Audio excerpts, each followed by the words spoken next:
All right, we are now live, and I need to figure this out again. I'm always... All right, well, we got Dave on there. All right, so it's me and Dave, and today we got a special podcast as usual. First things first, I'd like to give a shout out to sponsors, the Reptile Super Show, one of the best expos in the entire nation. Definitely, if you have not been to a super show, Rami shows, they are amazing. Great for networking, really big shows. You know, all that good stuff. 1 second, I got this mic here. All right. And then shout out to USARC. They fight for our rights to own, so we can own all the reptiles and amphibians that we hold near and dear. And they're doing a really good job at fighting all the legislation that is, pushed and, that's attacking the hobby here and there, but they pretty much mitigate all of it. Phil, all of them are doing a great job. And also want to talk about the hurricane that was, caught a lot of people off guard, caught me off guard. Actually, when I started seeing all that footage, I was talking to Dave about that a little bit because when I first started seeing it, I thought they were actually old videos because it was just so extreme and it was like all everywhere. And, I remember seeing the warnings for it, but there's a lot of people that have been affected, reptile breeders, just regular, everyday people, of course. So hopefully, things get resolved. And, I know it's a pretty bad situation. And if you're able to donate, help, any of that, there's a lot of good GoFundMes out there. And anyway, we got Dave today and Clint from Metazoic. And I think we're going to be talking about the Colubrid Fest and then king rat snakes and other colubrids. Sounds good to me, gentlemen. Okay. You mind if we get a little background on Clint for people who don't know him? Like a little yes. What got you here day one to now? Sure. Yeah, let's start with that. Gotcha. All right. Well, I'll tell you what, day one was it was a long time ago. So there's a whole lot of days in between day one and now. But we'll see what we can sum up here. So I'm kind of like a lot of the individuals who are in this hobby where I started as a kid, catching what I could and loving every minute of it.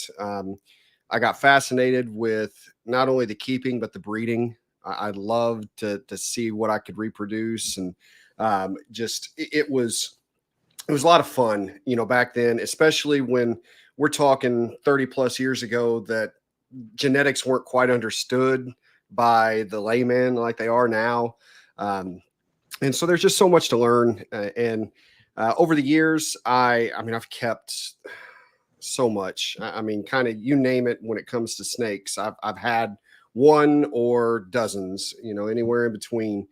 And I've found over time where I appreciate kind of any genre, we can say, any species. I can find something I like about them, but I really kind of gravitated towards colubrids more than anything else.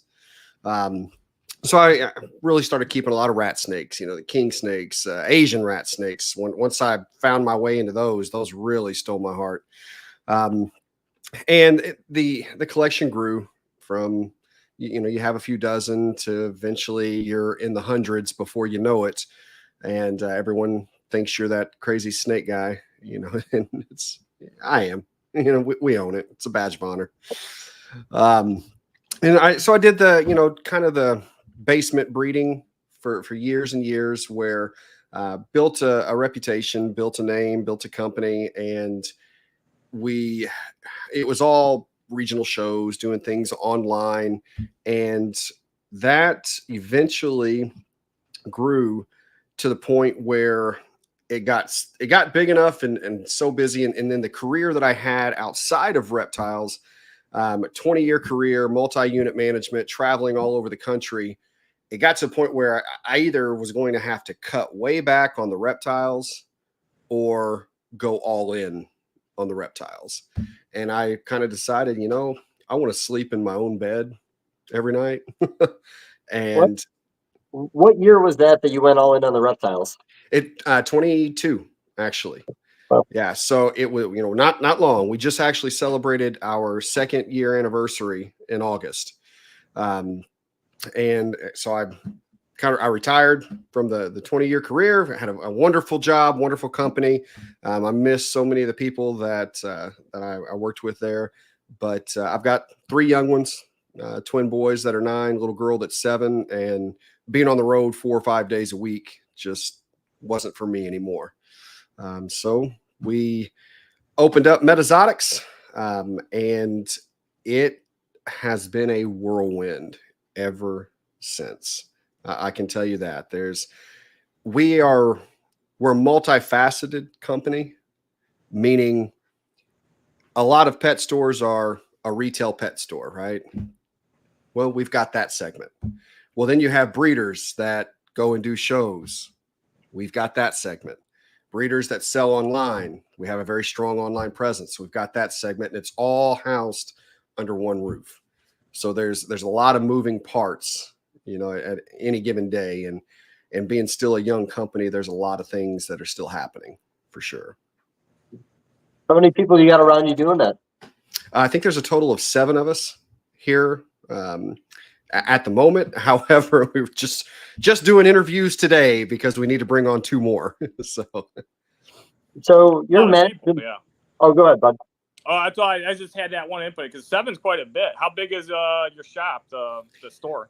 So the facility's 9,000 square feet. Oh, that's really big. Yeah, the showroom floor, so the actual retail area is 3,200 square feet, and then we've got basically you kind of divide it up into thirds. You have a third of it's the retail shop, a third of it is all the breeders, holdbacks, the collection, and the other third is we've got rodent breeding as well as our warehouse area, because and if you're going to have a retail shop, the best way you can go about it is if you're able to buy in bulk, that's to keep your margins where you need them. And so having the warehouse certainly helps us because, anything we're getting, it's pallets at a time is how we bring it in. Okay. No, that makes sense then. Yeah, that's it's a very large space then. So how much square footage of it is for just the reptile breeding? The reptile, like a third of it? Yeah, it's roughly between 2,800 and 3,000 square feet. Okay. With I want to say there's 1, 2, 3, 4, 5 breeding rooms plus the nursery plus 2 quarantine rooms. Okay. So with your management background, the transition into starting a pet store from the ground up, was it smooth, or did you have a lot of snags along the way you didn't expect?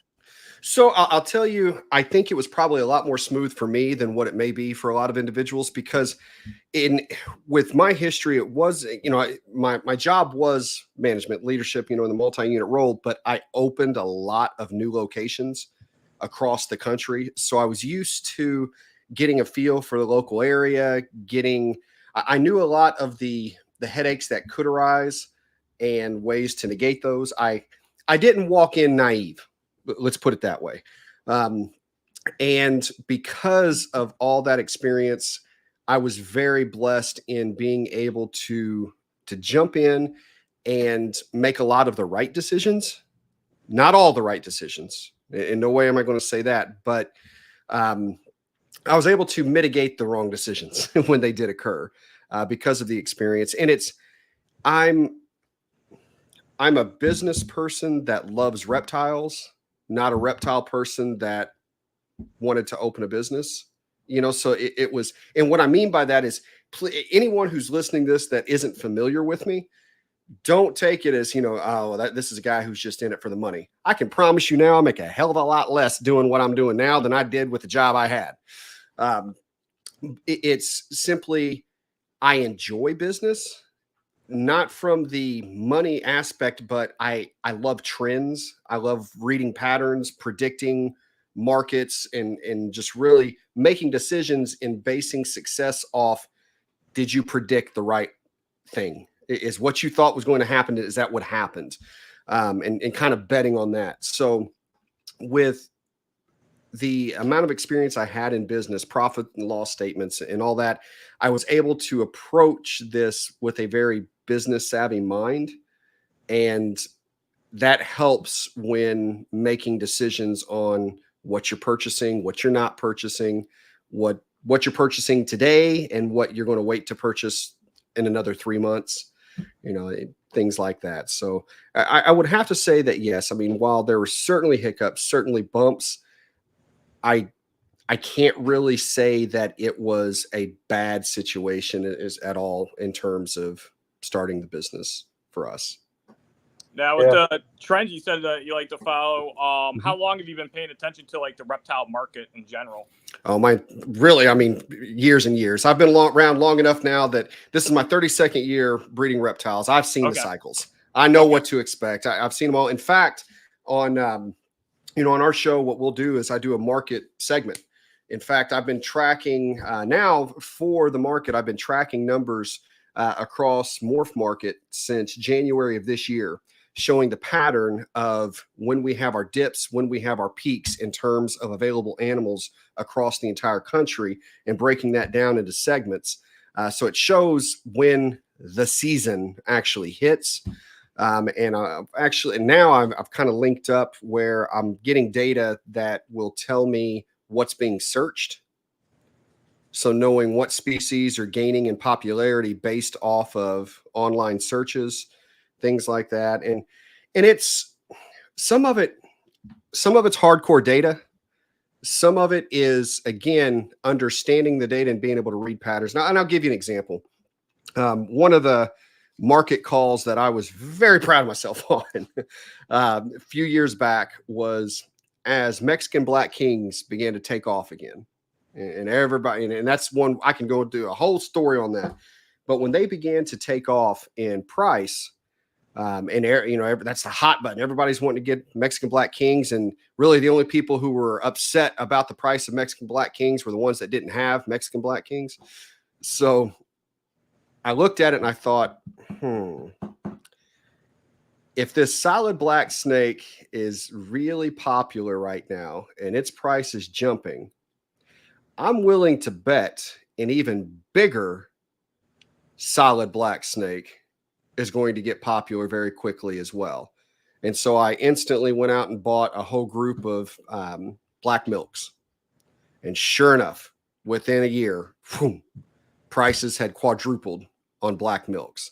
So it's just things like that where sometimes it's reading trends and other times it's having an idea on human behavior that's going to go along with it. And it works. When was that jump? Because, I mean, Junior, I remember 10 years ago we were talking black milks. I feel like the price was starting to go up about 10 years ago for that.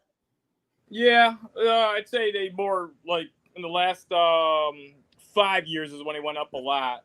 But but they're not real prolific. I mean, they can be prolific if you have a big, older good breeder female, but you don't see a lot of them, and there's not a lot in the market. So that's like what Clint's saying. That's like I would actually gravitate to Costa Rican black milks because Mexican Black Kings are produced in pretty large numbers. And Costa Rican black milks take a little while to breed too. Like I think it's pretty difficult to get them to breed, beneath 3 years of age. Yeah. 4 is about, you're safe, much safer on a 4-year spot. The way it happened for me, and I'll tell you the story, it was actually at Tinley where I had already kind of planned this, Black Kings or something I'm targeting. And I want to say it was roughly in that 6 to 8 years ago range, somewhere right in there. And I walked by a table, and that's all that was on the table were, what's his name? Norm Dam. Yes. Really, Norm? Funny, I was going to bring up Norm a minute ago about yes. That's I lived by him. He had a lot of Costa Rican black milk. Yeah. I like him a lot. So that's all he had on his table were black milks, and I want to say he had like a dozen of them. And if I'm remembering right, he had $125 on them. Yeah. And I was like, I'll take 4. So I grabbed 4. I walked back to my table, and I thought, I need to go buy the rest of those. So I turned around, walked back to his table, and they were gone. Every one of them. Gone. The very next year, they had doubled. And then, they're sitting at $350 still, at this point. And it's funny because, as we talk about this, we talk about kind of that market, that trend, that predictability. Something else I see, think about it. We said Mexican Black Kings. People have been talking about their price is going to plummet for like 5 years now, and it still hasn't. It's gone down as it should. in segments, but the way that they had exploded back in popularity and so many people had them, they should have just fell. But what I'm finding is the reason that Mexican Black Kings are still hovering in that 150, 200 range, on the higher end, is because they will always have market appeal. When you walk past a table, they look good. They're a good looking snake. And it's one of the snakes that new individuals in the hobby gravitate towards because they look so good. And the hobby continues to expand. So there continues to be more new people. That's a snake new people will still go towards. And I think that's one of the reasons that their price is held where it's held. So I don't necessarily think you're wrong about that, but I think, Junior could probably testify on this. I think the Asian market was a big reason that market propped up the way it did from the export. And I do agree that it kept our prices high, but, I agree. Everybody will always want a black snake, but I always thought it was the Asians that kept them high for us. The Asians are what shot them up. It's the demand here now that's kept it here as long as it did. There's a whole story that went with Mexican Blacks where, believe it or not, it's the Asian market. It is Petco and the banana ball python. All three of those factored into what happened with the MBKs. So you had first MBKs were like $30, something like that. It's kind of they were just everywhere. Nobody really were after them anymore. And so naturally, a lot of individuals kind of stopped producing them. We've seen those cycles where things get saturated, then they go away, and then you can't find them anymore. And it goes round and round. So it was at that point, but they were getting hot in the Asian market. So personally, I had 3 Mexican Black females all lay eggs in the same day one year, 3 clutches. And I took a picture of those 3 clutches side by side. I posted it because I thought it was cool. I get a message within 4 minutes of me posting that from an individual in China, and he bought every one of them unhatched right then and there. It's so they could never even touch the U.S. market. And he was doing that with a lot of breeders. And so they were eating those up. It was black snakes, white snakes, and black and white snakes are what they wanted at that time. Then eventually you had the Hondurans, the bulls, and all the colors starting to go too. So that was one thing. One piece was the supply here was dropping. Next, you go over to and the reason it was dropping, in addition, was nobody really was after them because ball pythons were super sexy. Number one. That's what everybody was producing. And number one, buddy. That's right. Not arguing. The banana ball python was at that moment about 22,000 roughly. And I believe it was a Daytona show where there kind of started to be a little bit of a battle where the weekend it started at 22,000. By the end of the weekend, they were down to 6 on people's tables where people started slashing their prices on bananas. And that was one of the cycles for ball pythons where it scared everybody because if they saw that morph, which was so popular, drop that fast, it made them scared that the whole market is crashing. Think about how many times we've heard the doom and gloom that the market is crashing and then it's fine. So with the bananas, though, the biggest factor was the male makers, and those finally hit the market, and people didn't realize how many are out there. It mass-produced an animal that was never really on the market before that. It made it a little less desirable. The one thing that coincided with that I didn't think should happen was the fall of the GHI ball python, because those guys that kind of always were neck and neck, and that project also started out with just releasing females, but that one took like the exact same fall, literally, I think, in the exact same week. Yeah, and that caused this panic. And so then what typically would occur when a panic like that happens is you have a certain segment that leaves the hobby, kind of dumps the animals and leaves. Then you have the others who are like, okay, what do I need to get to be able to still do this? And so anytime the ball python market gets rattled, colubrids get a bump because they start moving towards, the colubrids. And what was a colubrid that they couldn't find anymore? But everyone's like, you know what I used to breed? MBKs. So now we start having this demand rising. And here's where Petco comes in. The only place you could get Mexican blacks regularly was at the big box stores because they were still being supplied by large wholesale producers that had just been supplying them with MBKs for years and years, through all this. They had contracts and whatnot. So if you wanted MBK, you were going to have to go pay $300 at a box store. And so if that's how much everyone's paying for MBK and you're a breeder, now the price is $300 instead of $35. That's all those factors, boom, push the MBK to, its heights, like very rapidly.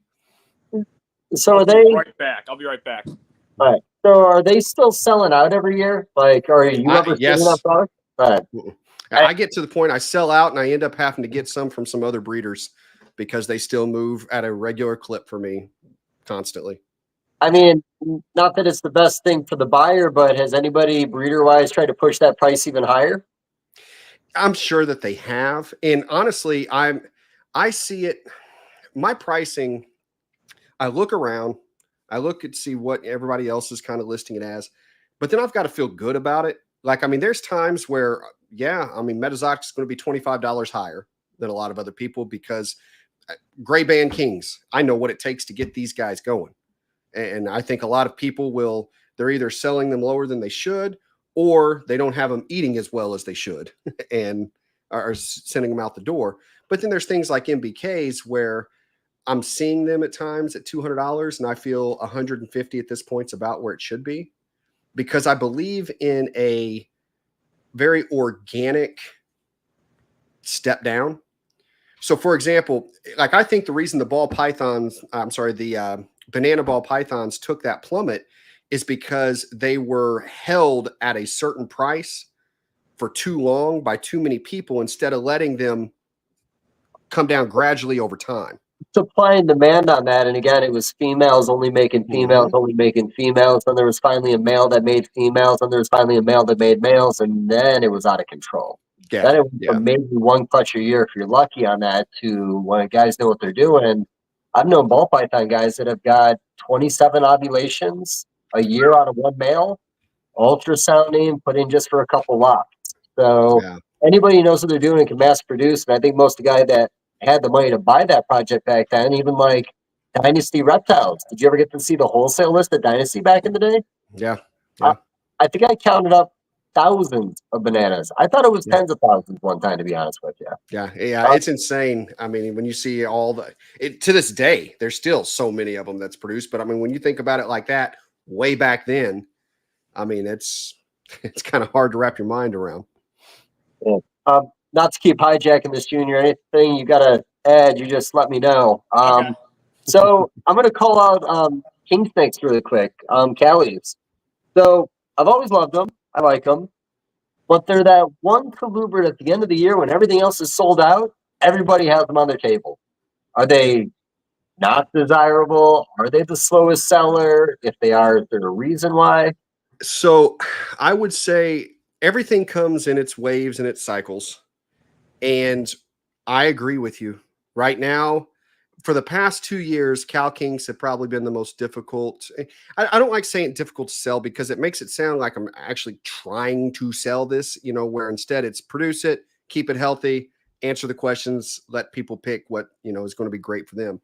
But I agree with you. Being very PC about this, buddy. Well, it's, because I don't push anything at anybody. I don't want someone taking something home and then regretting it. But I will say that, yes, I have more Cal Kings at the end of the year in the last couple of years than I have anything else, which is disappointing because that is a species that I don't want to say invested heavily in it. It's not that, but I picked up more Cal King projects 4 and 5 years ago that then I'm seeing, well, they're just not moving quick enough, anymore. So a lot of these questions too, number one, curiosity for me, and number two, honesty for buyers. You'd hate to have a kid come in, go all in on the species, and then not understand why late in the season he has so many babies left for everybody else is sold out. Maybe 100%. didn't notice the trends of the market. So that's all I'm going for on that. No, 100%. I will tell you, first off, when it comes to breeding, breed what you like. Start there, because it makes it a whole lot easier when you do have leftover babies to be working with babies you like then babies you don't. It's, you know, easier on your frustration. But if it's cow kings, the ones that tend to move rather quickly, if you have very high whites, they're still very much in demand. If you have very crisp black and white, you know, 50/50s, the desert phase strong, those will still go to clip. And lavenders do okay for the most part. But kind of everything else in the mix there, it can be a slower. Sometimes there's such subtle differences in some of these mutations and morphs in these cow kings as babies that you have to have an individual that knows what they're looking at. It's not something that flies off of a regional show's table. It's more of the, you know, acquired taste collector. Now with king snakes, is there have you noticed any market change with them being banned in Europe? Because king snakes are invasive. I think like in Greece, I think it's cow kings actually. And so now pretty much, I don't know which European countries, but from what I understood, the European Union banned Lampropeltis getula.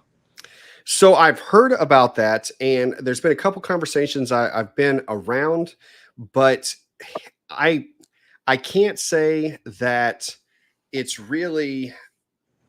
I don't know if that's affecting us too much. I think it'd be a positive.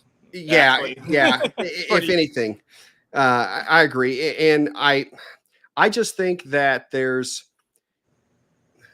My guess is the reason that things like cow kings have slowed down are because, I guess let me back up and say it like this. I've often been asked if I have an idea on what the next big thing is going to be. You know, because if you think you've had ball pythons, and you can say there's different morphs within ball pythons that were the next big thing. You have, you know, leopard geckos have had their heyday. You've had crested geckos have their heyday. And what I'm finding in any research I'm looking at, any trends that I'm following, I don't think there's going to be a big thing. Instead, it is a lot of smaller, less common things. That's where the popularity is going. There's, you mentioned Asian rat snakes. Hands down, those are popular. They still just fly off the tables. And it's because they aren't so rare that you haven't heard of them, that you don't know what you're looking at necessarily, but they're not so common that you've seen them on every table or even at every show that you've gone to. And I think that it's a lot of those projects that really are what those who have been in the hobby for a little while are more after. So things like cow kings are more for, you know, those who are entering, and it's not that they aren't great for those of us who've been here for 30 years, not saying that at all. It's just what the mindset is for most people. In fact, even price point can play a factor in this, both high or low. And what I mean is, if you have animals that are, let's say, $100 or less, there's the biggest chunk of our hobby is not interested in them. And the reason is because they're not cool enough. They're not seen as unique enough. They're not seen as something that everybody has those. But then if you start creeping past the $600 mark, now you're talking about a rent payment. And that's not for everybody either. And I'm talking more the colubrid community as I'm saying this. But that kind of $250 to $500, that is like the golden spot. That's where they feel they're paying enough that they're getting something that not everybody else has, but not paying so much that they're going to regret it when they go home. That sweet kind of golden area. Here's a question. So back in the day, and you guys both would have an answer for this, when the Honduran market was doing what it was doing in the United States, what was a high-end Honduran morph going for in the glory days? I want to say what I remember, the highest I remember seeing Hondurans was around 1,200, something like that. 12, 14. You remember anything about Snow selling for like $3,000? I remember it was Mark Bailey. He was hitting some of the first like snow hondos. It was when they were very like around 2002, 2003, and he actually had a website then, and he had them on the website, and I can't remember what it was, but he had a clutch, and I remember he had like one clutch of Honda, and people were talking about it. I think he made like $15,000 off one clutch of Honduran milk snakes, and especially back then. If you take inflation into consideration, that's basically $1 million. So that is very impressive. That's very, very impressive. Wow. Yeah, $3,000 for a snow Honda. But that's another one. It's like we're talking about like trends, like you said, it's like snow. Snow's everything sells really well. Even if it's like a snow that is kind of considered not to be the most attractive as it ages, as like I've heard with like snow boas. I still love snow boas, especially when they're juveniles and babies. They look really good. But despite like sometimes they yellow out, I still like the adult snow boas, but those sell well. Snow Honduran sell well. Snow hognose, snow corns, pretty much snow everything. All right, I agree. But I want you to be a little more bold. You know, the nice thing about these podcasts are when you say something absurd about a species taking off, and then 5 years later it takes off, there's proof of it. You're like straddling the fence and everything you're saying in this conversation, man. Like I want to. No, sir. I'm telling you, if it were me looking to put money in projects, because again, I'm always going to start by saying, make sure it's something that you want to work with.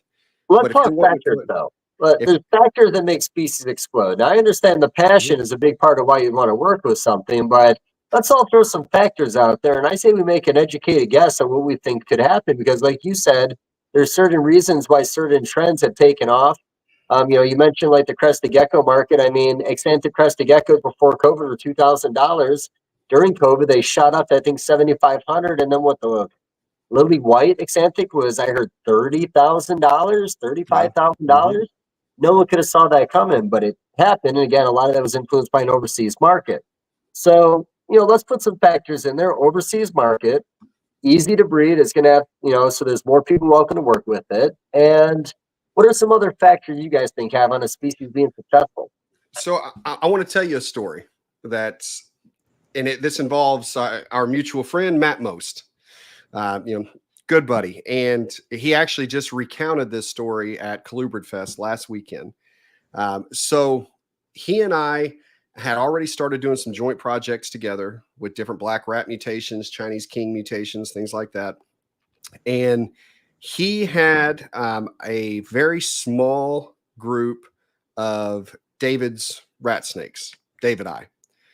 Extremely rare. I mean, to my understanding at this point now, the area that they were from was just kind of demolished in war. So we don't even know if they still exist out there. But he, you know, was breeding them, and he's like, you should really get into these. You know, it's something pretty neat and, you know, very unique. And I said, I tell you, I like them. I respect them. But I really don't have an interest getting into them because I don't see it as a sustainable market. And he's like, what do you mean? And I go, they're a brown snake. That's basically the way to describe them. They're brown snake. There's cool things I could point out about them, but in my mind, in order for it to truly be able to grow, it has to catch the eye of the general population. And a brown snake doesn't catch the eye of an individual who's just walking past the table. And instead, it's things like, and we went for Bella japonesis, the Bella rat snakes, very bright reds, yellows, blacks, things like that. Because at the end of the day, we enjoy holding them.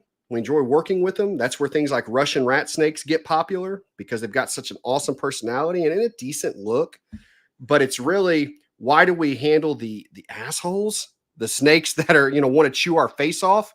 Because they're gorgeous. I mean, that's why they're popular, because they're gorgeous. And that's really, if you want something that's going to take off, that's the first thing that you're going to have to look at is, does it have visual appeal to the majority, to the 95%, not the 5%? Is the 95% going to look at this and go, that's a good looking animal? Yeah. Junior, do you have any contribution on that? Well, yeah, I mean, it's like, every time he's talking about this stuff, the only thing that keeps this thing going in my mind is just plains hognose snakes. So every time you say market appeal says face colors, I just think hognose snakes, but that's clearly what all I pretty much do, and that's my favorite species, and so that's that's why I work with them. And yeah, it's like that's one thing, like color, because we were talking about things that make species appealable to the general public. Well, crested geckos make a lot of sense because keep them at lower temperatures. You can feed them a mixture diet, so if you don't want to run out to get like live feeders, you don't have to. They're really handleable. They're cute. They're small.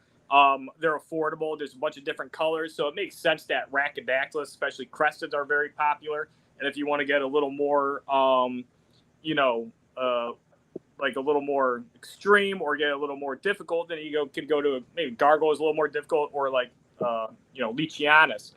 There's like hognose snakes and a lot of Colubrids. They're small and easy to keep. Bull snakes, rat snakes, for the most part, a lot of them are easy to keep. I know some of those rat snakes, especially the old ones, like lower temperatures. So there's like a lot of, that's one thing is too, is like, when somebody's going to get an animal, it is really good if the animal's hardy. So that's one thing that's like really good about hognose snakes. Like, you could ship them if they get down to 33, 34 degrees, they're fine. If they go up to 98 degrees, they're okay. But that's not like, the selling point, like, oh, you can like give this animal some abuse and it can take it. But, there is that little bit safety net with hognose snakes. They're very durable because they've evolved over the past 10 million years in the central plains of the United States. And, rat snakes, they make sense. They're small. There's a bunch of different colors, and not everybody likes hognose, which surprises me. But I actually kind of like that, because if everybody just liked hognose snakes, it would be pretty fucking boring if everybody just wanted hognose and that was it. It would be like ball python 2.0. But even the ball python people, a lot of them, they have interest in other species as well, and I have interest in other species as well. Hognose just happen to be my most favorite. And yeah, the market appeal though is just a lot of those factors: small, easy to take care of, affordable, lots of colors. Is it cute? The one thing is too is like how much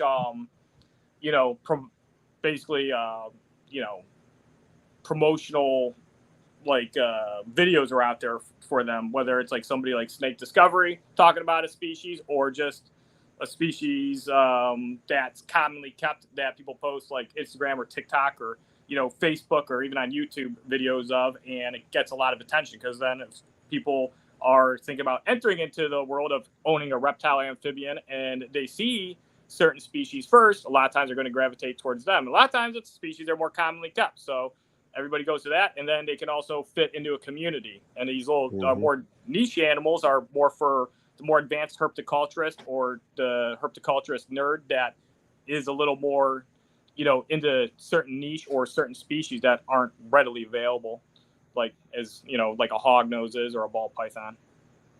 Well, in the hognose, I tell you, they are like the perfect little colubrid. I can see why they're your favorite. And I see why and right now, hognose make up about, it's either 32 or 34% of the colubrid market right now in the US.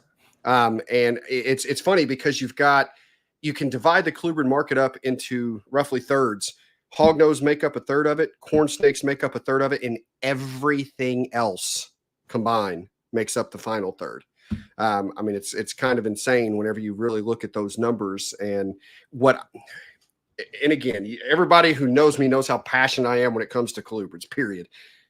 What I think is so neat and untapped still in the colubrid market is, think about what I just said. You've got roughly, I think it's 1,800 species that are dumped in the colubrid bucket. Colubrids, colubroids, we can kind of expand it there.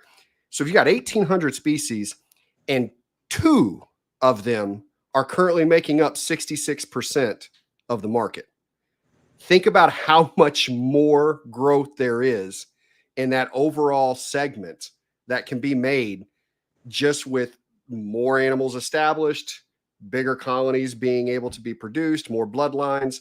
There's so much further that can still go. Even in hognose, think about how much further you guys can still go in hognose that are diving into them.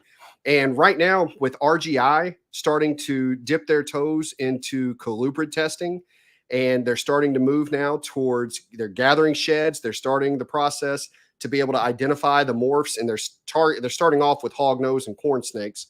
And I mean, being able to narrow a lot of that down and think about how fast that'll speed up some of these possible het projects to having more combos laid out. There's so much room for growth still. It's insane. The volume of thing you're talking about with corns making up a third and the hog making up a third, is that based on animal volume?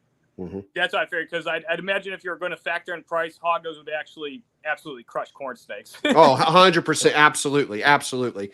And so that's much harder to get the data on, Sure. you know, when it comes to that, but you can quickly and easily get the data on numbers being produced, numbers being offered.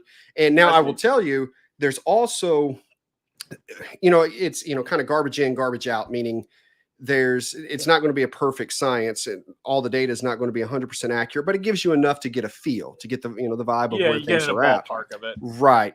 Now, I will also say though, that there's so much when it comes to that whole other segment, the other third, that so many of the animals that fall into those categories never even hit the market.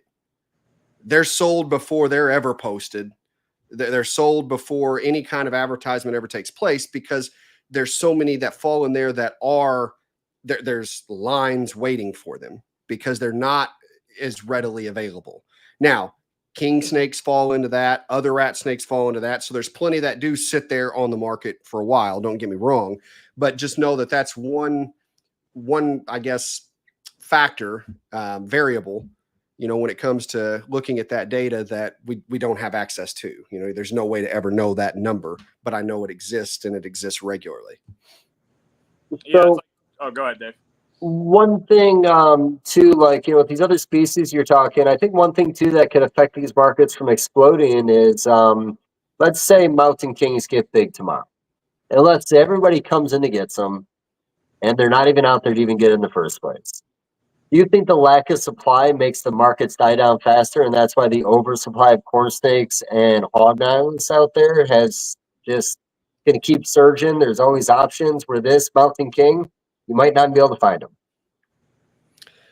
Personally, I think that having trouble finding something is, for a certain period of time, it boosts interest. It's, you know, you want what you can't have. And eventually people would get tired, you know, of looking or lose interest and move to something else. But I think if there's anything that would slow down mountain kings, it wouldn't be supply. It would be they could get their hands on it and then they struggle with them. You know, if they get a hold of lizard eaters, they get a hold of, you know, just non-feeders, or they get a hold of them, they breed them, they get all these babies. Now they can't get these babies to eat. You know, they don't have access to the right scenting materials, things, you know, of that nature. I'm like speaking all about experience here on it, because I was terrible with gray bands 20 years ago, but I didn't know what the hell I was doing with them. You know, we didn't have all the information and able to just pop on Facebook and ask some expert somewhere, you know, how do you do this? So I was terrible with them. Well, I bought out a collection 2 years ago that came with about 42 adult gray bands, different localities. And I'm like, I'm looking at these animals and I'm like, I forgot how much I love these. They're just beautiful. Well, they're adults, they're eating. Let's do this. You know, let's see if we can get, you know, better results. And we struggled. We got about half of the babies to eat that first year. But luckily now with the shop, I've got access to anoles, house geckos, skinks, fence lizards, all of these different scents that this year we're having so much higher success, you know, with the gray bands on getting them started, getting them to take off. So I think that it's more difficulty in being able to replicate that success that others have had yourself that would turn people away from it. Now, again, if you're looking for something for 10 years, you probably kind of give up on it and move to something else. Where, as you said, corns are readily available. And I mean, let's face it, when you've got every color of the rainbow to choose from, they're good. I mean, we think about how long all of us have been in this. And I can tell you, I still look and I see, you know, certain corn morphs where I'm like, wow, that is just a beautiful animal. And so it's hard to deny that, especially when you start seeing them with a little bit of age on them. What and you guys can both answer this. What's your top 3 all-time favorite corns? Corns? Yeah, top 3 that always just stood out to you. The new would it be the mine would be the new melanistic recessive gene or hypermelanistic. Another good corn snake mutation. I'm trying to think. Maybe lavender. I like lavenders, but the females have issues with reproducing. But we're just going to talk about the actual mutation and the appearance. So I'll say the hypermelanistic lavender and palmettos, I guess. But I don't really like their bug eyes and all that bullshit that comes out with 50% of them. So I don't even like saying palmetto, and I don't want to say tessera or some of these other ones that are hybrids. Yeah. But for me, while it's not a morph, I mean, it's hard for me to not say an okatee. I mean, that's just, and whenever it's that good, everything that you want an okatee to be, that okatee. I'm really into like the coral ghost, the coral snows, the salmon snows. I think those are some really gorgeous animals. And if I had to say one of the most mundane or less, they're not fancy anymore, I really like buttercorns. I just think it's just a good looking, cool snake. And I mean, I think they're great, kind of a great pet, a great snake to start a kid with. And I think they're good looking as adults too. I should have said coral ghost or salmon snow since my dad worked on that project. I kind of forgot about that. Yeah, real opportunity missed. Yeah, I missed that one. My favorite thing about this is my 3 are not your guys either. I'm candy canes, orchids, and what's the other one? Oh, pied-sided, man. I'm loving all the pied-sided stuff. Pied-sided blood reds, yeah. Yeah, I like pied-sided blood reds. I think a true blood red is something, I mean, really, really nice too. When you want, when you're past the whole diffused and it's that classic blood red appearance, that's hard to beat. Okay. What Junior, so that one project your dad had, those albinos I showed you recently, those just as adults, they're solid red, the babies are pretty unique looking. You have any idea what the hell those are?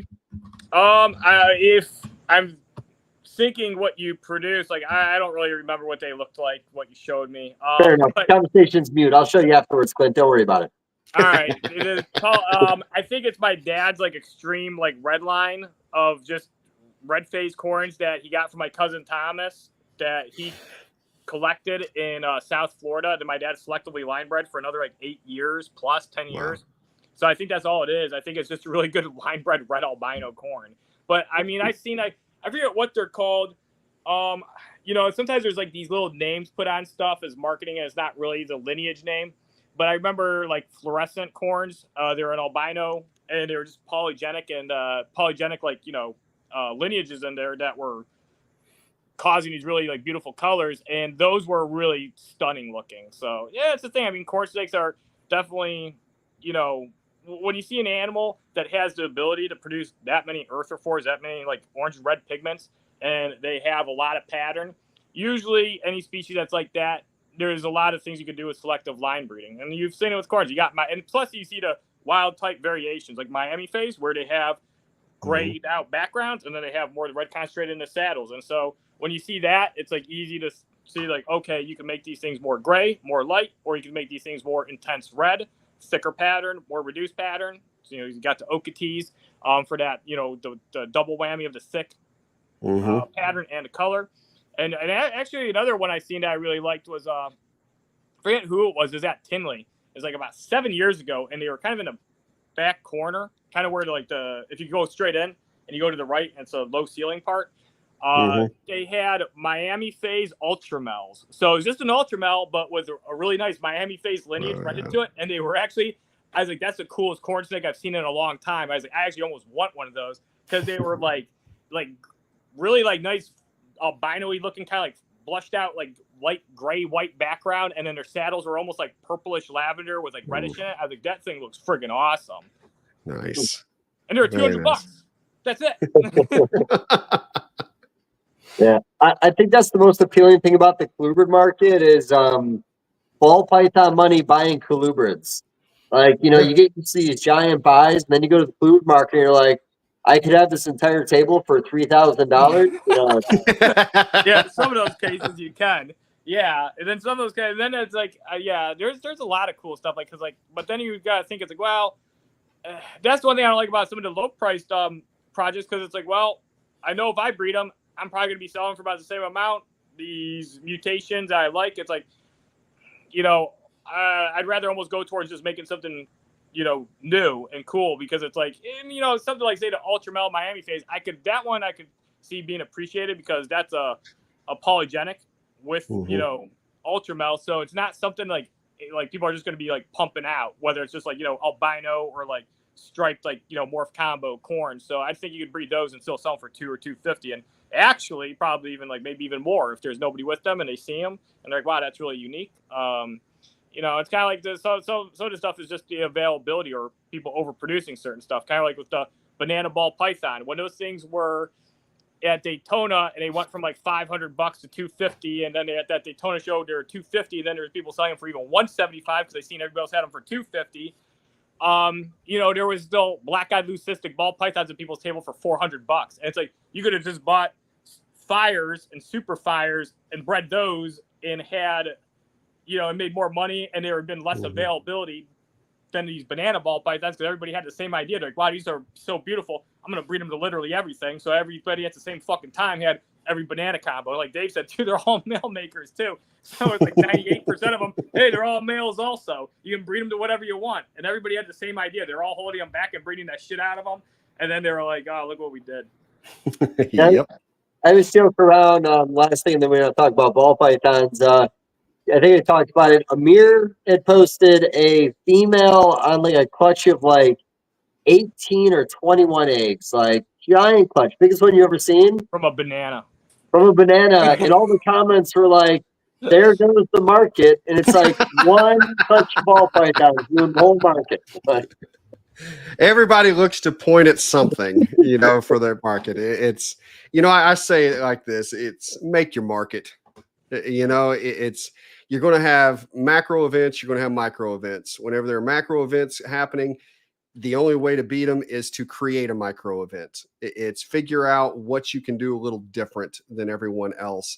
I mean, and unfortunately, when it comes to ball pythons, there's not, other than creating something that hasn't been done, but most people, rather than buying that new thing that was created, they buy the ingredients to make that new thing that was created. But for me, it's more of a, I guess for ball pythons, really the only way that most people can compete is price. It's where with colubrids, it's different than that. You don't have to bicker and with price nearly as much. It's, for me personally, most of the shows I go to, I'm sitting here with 3 or 4 tables of colubrids, and there's maybe 3 or 4 tables of colubrids besides mine at the entire show. And so there's just not that, you don't have to. And really, maybe one of those tables has something on it that I do. So it's just having that difference. How was Colubrid Fest? Oh my gosh. If you guys are ready, we can talk about this, because I'm going to tell you, I'm going to run my mouth for ages now. Okay, go ahead. It was unbelievable. I mean, I'm telling you, it was, if you don't believe me, because obviously I'm one of the guys that put it together. If you don't believe me, join the official Colubrid Fest group on Facebook and look at what everybody else says that was there. I mean, so for those who don't know me, I know you guys are aware. So I do Colubrid and Colubroid radio with Dr. Zach Loafman, herpetologist out of West Liberty University, the individual who literally just wrote the book on false water cobras. And our entire mentality, what our goal is with what we do, is we wanted to take academia, which is Zach's side, and the hobby, the market, which is my side, and bring them together. Because let's face it, there's this friction between those two segments, where academia thinks that those in the hobby are just a bunch of idiots that don't understand what they're doing. And guess what? The hobbyists think the same thing about the academics, where they're like, we can breed circles around you. You know, you can find them outside, but we actually know what they want and how to produce them. And it's just this, there's combativeness between them. And what we want to do is kind of put those two arenas together and really try to be able to move things forward for conservation efforts, for research projects, and just all of this. So the thought process for Colubrid Fest was we wanted to make an event. So not a show, an event that a show happened to be a part of. So what we did was we had Friday evening, had people from all over the country come in. This is all Colubrids. This entire weekend's Colubrids. So we had people from all over the country come in, and we had a mixer on Friday night. And Mickey Meyer of the Show Me Reptile Show promotion was who he footed the bill. I can't thank that man enough. He did every bit of this. So we had the mixer, and you've got this room full of people where a big chunk of them are very introverted. You know, they're not the kind that really mingle well. However, it was this just euphoria throughout the room. These people were so engaged with one another. And as I watched, it wasn't just like you had this click over here, you had this click over there. They would be talking. I would get in a conversation. I would look back over, and the groups had switched. So people were actually moving from one group to another. And I stepped out into the next room over, and I was talking to Mickey about kind of some of the nuts and bolts about what was going on. And Zach comes out, he's talking to us, and we realized how loud that room was getting. And we were kind of like, you know, awesome. Success. You know, night one is a success, because exactly what we were after is building that community was working. Then we go on to day two, Saturday. And here's the part that vendors were so scared of and so nervous about, because if you're traveling long distances, everyone thinks, well, is it a 2-day show? Because it's not worth it if it's not a 2-day show. BS. What I told a vendor is, they were asking during setup on Friday, well, have you guys thought about, you know, having the show half on Saturday? And I'm going to talk more about these talks in a minute, but if you thought about doing half of, you know, half of the presentation Saturday and then starting the show the other half. And I said, I'll tell you what, the best gift I can give you as a vendor on Saturday is for you to not have to worry about anything in this room, because we were standing where they were setting up their supplies and, you know, in the showroom. On Saturday, you don't have to worry about sales. You don't have to worry about, are you hitting your bottom line? Is this trip paid for? You don't have to worry about watching your table, dealing with customers. All of that goes out the window. Instead, you just get to completely engross yourself in why you started doing this in the first place. You just get to enjoy the hobby. And he was like, okay, we'll give it a shot. Well, we go in Saturday, and what Saturday was, Zach and I, but Zach mainly, had lined up panel discussions and presentations. And we're not talking about where you just sit there and you get lectured at, you know, for an hour. We spent 20 minutes on a topic being presented.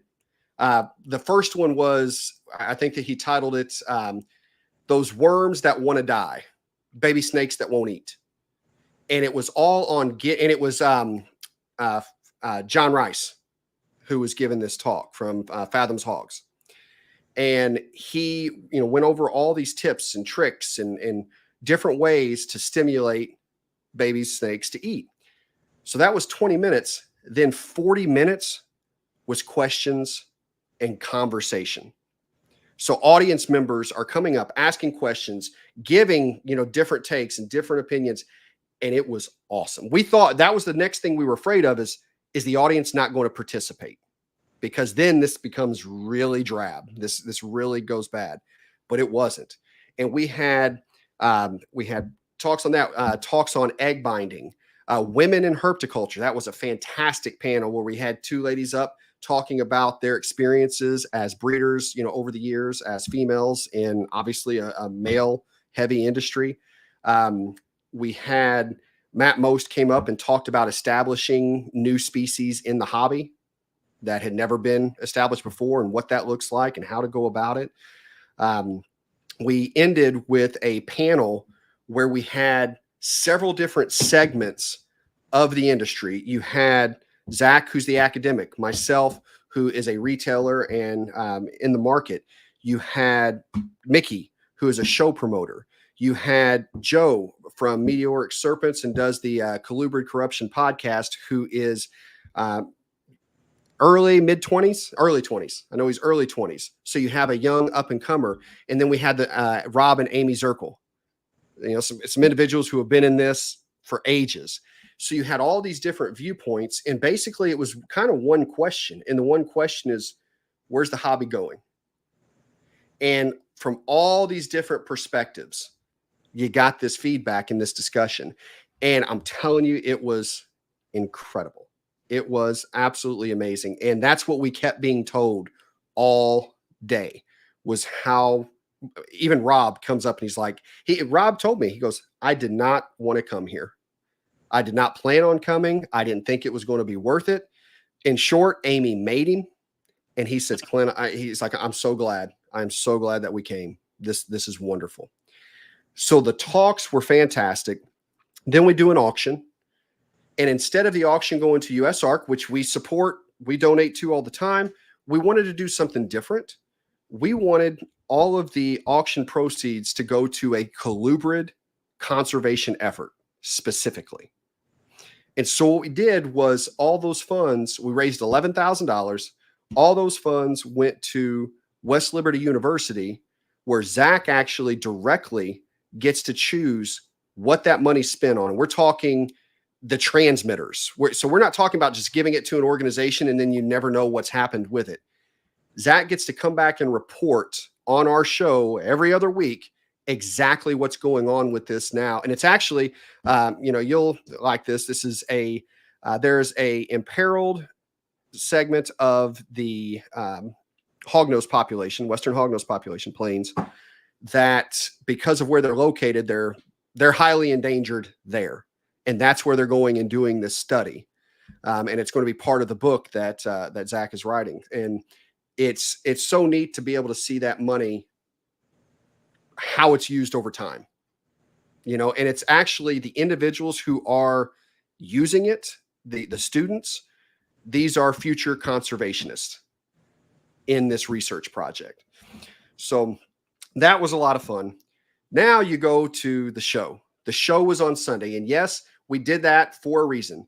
We didn't want you to have to pick, do I want to go look at animals at the show, or do I want to go listen to these talks? We didn't want you to have to decide. So that's why they were separated. Snakes could only be sold on Sunday. So one day show. And we were nervous as hell. You've got this niche, it's colubrids only. You've got this first show. It's in Indianapolis. It's in downtown. We had a freaking Colts game next door, a home game. And so there's a lot of things where it really could have went bad. Show starts, and I was amazed at, you both are vendors, so you're going to understand this. No one ever walked up to the table and asked, what do these eat? No one ever came up to the table, pointed at a king snake and said, is this a corn snake? Everyone who walked up knew what they were looking at, came educated, came looking. And I have never been to a show where there was a higher percentage of individuals in the door that left carrying a deli cup. Everyone there was buying. I had one vendor come up and tell me he did better than his last 3 Tinleys. But and this was all, it was, unanimous throughout the show, how great that side was, that how great the day was in terms of financial success for the vendors. And that was incredibly important to me because let's face it, if we want to do Colubrid Fest again, you got to get the vendors back, and the vendors are only going to come back if it's worth the trip, if it's worth the time and it's worth the money.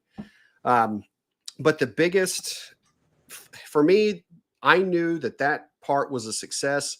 And again, I'm going to bring up Rob Zirkle. Love the man.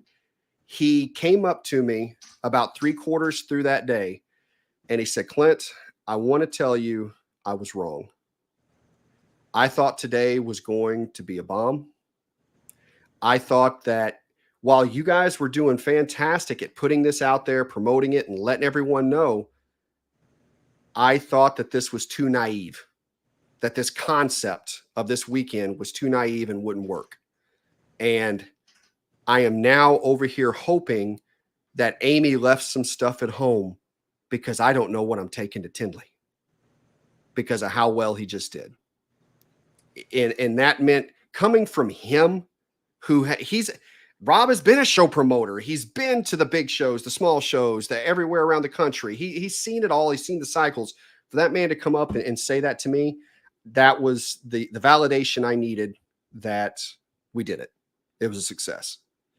And if you read those comments, it's not, I can't fully put into words, because it's not just, oh, so you had some good educational talks. We did. Oh, so you raised some money. We did. Oh, so you guys had good sales. We did. But that's not what made it special. The energy and vibe. There was no fighting. There was no ego. Everyone was actually proud to discuss what they were talking about, whether it's their animals that they have now, they used to have, the projects. There was a complete energy whenever we walked out of that building, unlike I've ever experienced in any reptile event, period. Yes, sir. Is it because ball python people weren't allowed to be there? That's a bullshit thing to say, buddy. They were allowed. They were allowed. Their ball pythons were not allowed. But I don't know. I think it was just because it was so different. It was the concept was so. And look, I'll tell you what. To tell you the kind of impact it can make, I took a friend of mine with me who is not a reptile person at all. He's just been a great friend of mine for 20 years. He was excited for me that, we were actually having this vision come to life. So he rode up to Indianapolis with me and hung out all weekend. And he was talking to people all weekend, just mixing it up, having a good time. And when we were on the ride back, he goes, I am so energized from that weekend. He goes, it makes me realize I'm not passionate about anything. I like playing guitar, but I'm not passionate enough to get good at it. I like writing, but I'm not passionate enough to write a novel or a screenplay. And he was so stoked. He's the one just chatting the whole ride home because of how much fun he just had. And he doesn't even care about reptiles, any of them. Colubrids, ball python, doesn't matter. It's not his thing. But I'm telling you, ask anybody that was there. Don't take my word for it, and you'll understand what I mean. It was different. There's not been anything like it. You think the fact that Indianapolis was already an established city for reptiles with the monthly show that's been going on for years, that you already had such a good local group of reptile people that you had more educated people coming through the door? Or do you feel like these people traveled to get there? Yeah, I do that show regularly, the Indianapolis show, the Midwest, and it's a good regional show. Brian puts it on, does a great job. Love Brian to death. And I do well there. I know what walks through, and I'm not putting anybody down. I'm saying that is kind of just like any other regional show that you'll go to as far as the conversations you're going to have at your table. This was different. This was extremely different in terms of when someone walked up, it wasn't what kind of king snake is that? It's what lineage of Leonis are you working with? Those were the questions you got asked. It was completely not what you normally get at a reptile show. Was that your marketing though? Were you guys just focusing on colubrid pages and things on Facebook? Was this going to the ice cream shop and trying to get the whole family out? What did you guys do to market? So me and Zach were heavy on really we're going on shows. We're constantly talking about it on ours. We're putting it out there with regularity. Mickey was doing like he would normally do with any show that he's going to, the way that he would market in the general population of the area. Any of them that had a reptile kind of affiliation, to bring them in. I'm going to tell you right now, the door count was not high. It was not. If you were in the room, because I was nervous those first 2 hours as I'm like, this is a light show. This is not one where it's packed. And I'm thinking, oh man, I'm getting nervous for the vendors. Now at that point, I had been hopping around. Again, we're about 2 hours in. I'd been hopping around, doing a lot of other things, talking to a lot of other people. And I had 3 of my staff members. Thank you, Anna. Thank you, Felicia. Thank you, Ox.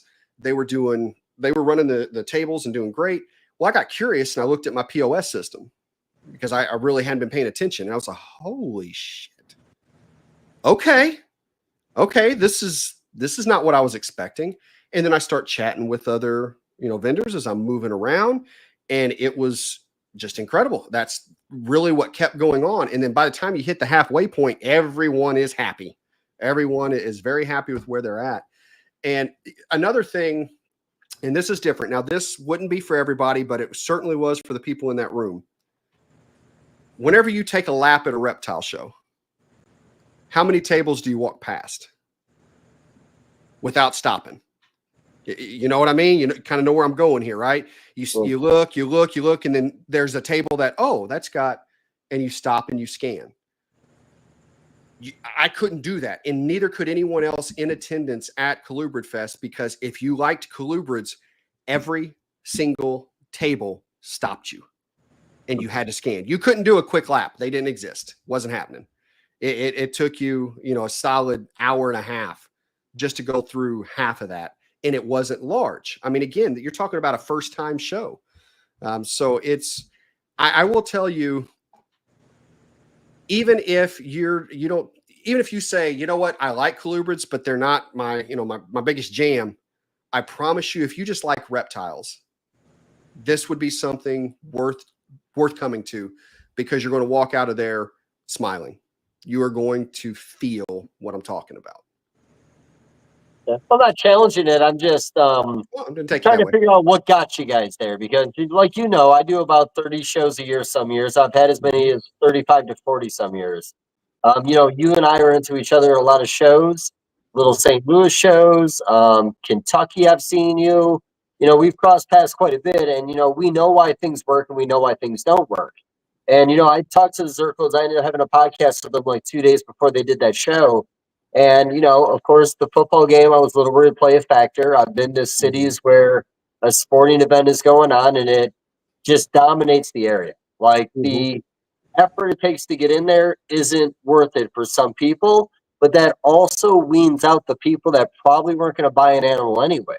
True. So you saying there wasn't a big crowd and everything else, like I said, I'm just trying to figure out where your base came from. Was it a picket sign, or was it your online marketing? I think it was more the online. I think there were so many people that traveled in. We had people from California, people from Florida, people from Texas. Sellers or buyers? Both. Oh, wow. Both. There were several that came in. They're just off the top of my head. John Lannister out of Texas, big Montane King breeder. He was just there to spend the weekend. Picked up a few things. There were, I can think of 3 people from California, not there to vend, just there to come to buy. One of which wrote a 4,000-word article on the event because he had such a great time, and it looks like it's going to get picked up by Reptiles magazine. They were so interested. I mean, it's awesome. There's really this, I guess, as far as who came in, these were people who I would think that the bulk of it were people who traveled in. It's like Tinley, in the sense of Tinley's, the population of Tinley isn't what makes Tinley Tinley. It's everybody coming from all over that makes Tinley Tinley. And that was really where I feel the bulk of the people who were coming in were from. There were several Metazotics customers. We're down in Chandler, Indiana. We're about 2.5, 3 hours away from where this was held. And there were several of them that were up there. There were people who have come to when I say Metazotics customers, there's some that travel 3 hours to get to us that were up there. So traveled an additional 3 hours, to make it to Colubrid Fest. So there were people from all over the place. out there. And I think that was the draw. And there were so many people that kept saying, I've got to meet people I've only talked to online. And so there's so much of that where people you've talked to for years, because you have a shared interest in whatever group you're in, or, some comment that, piqued your interest.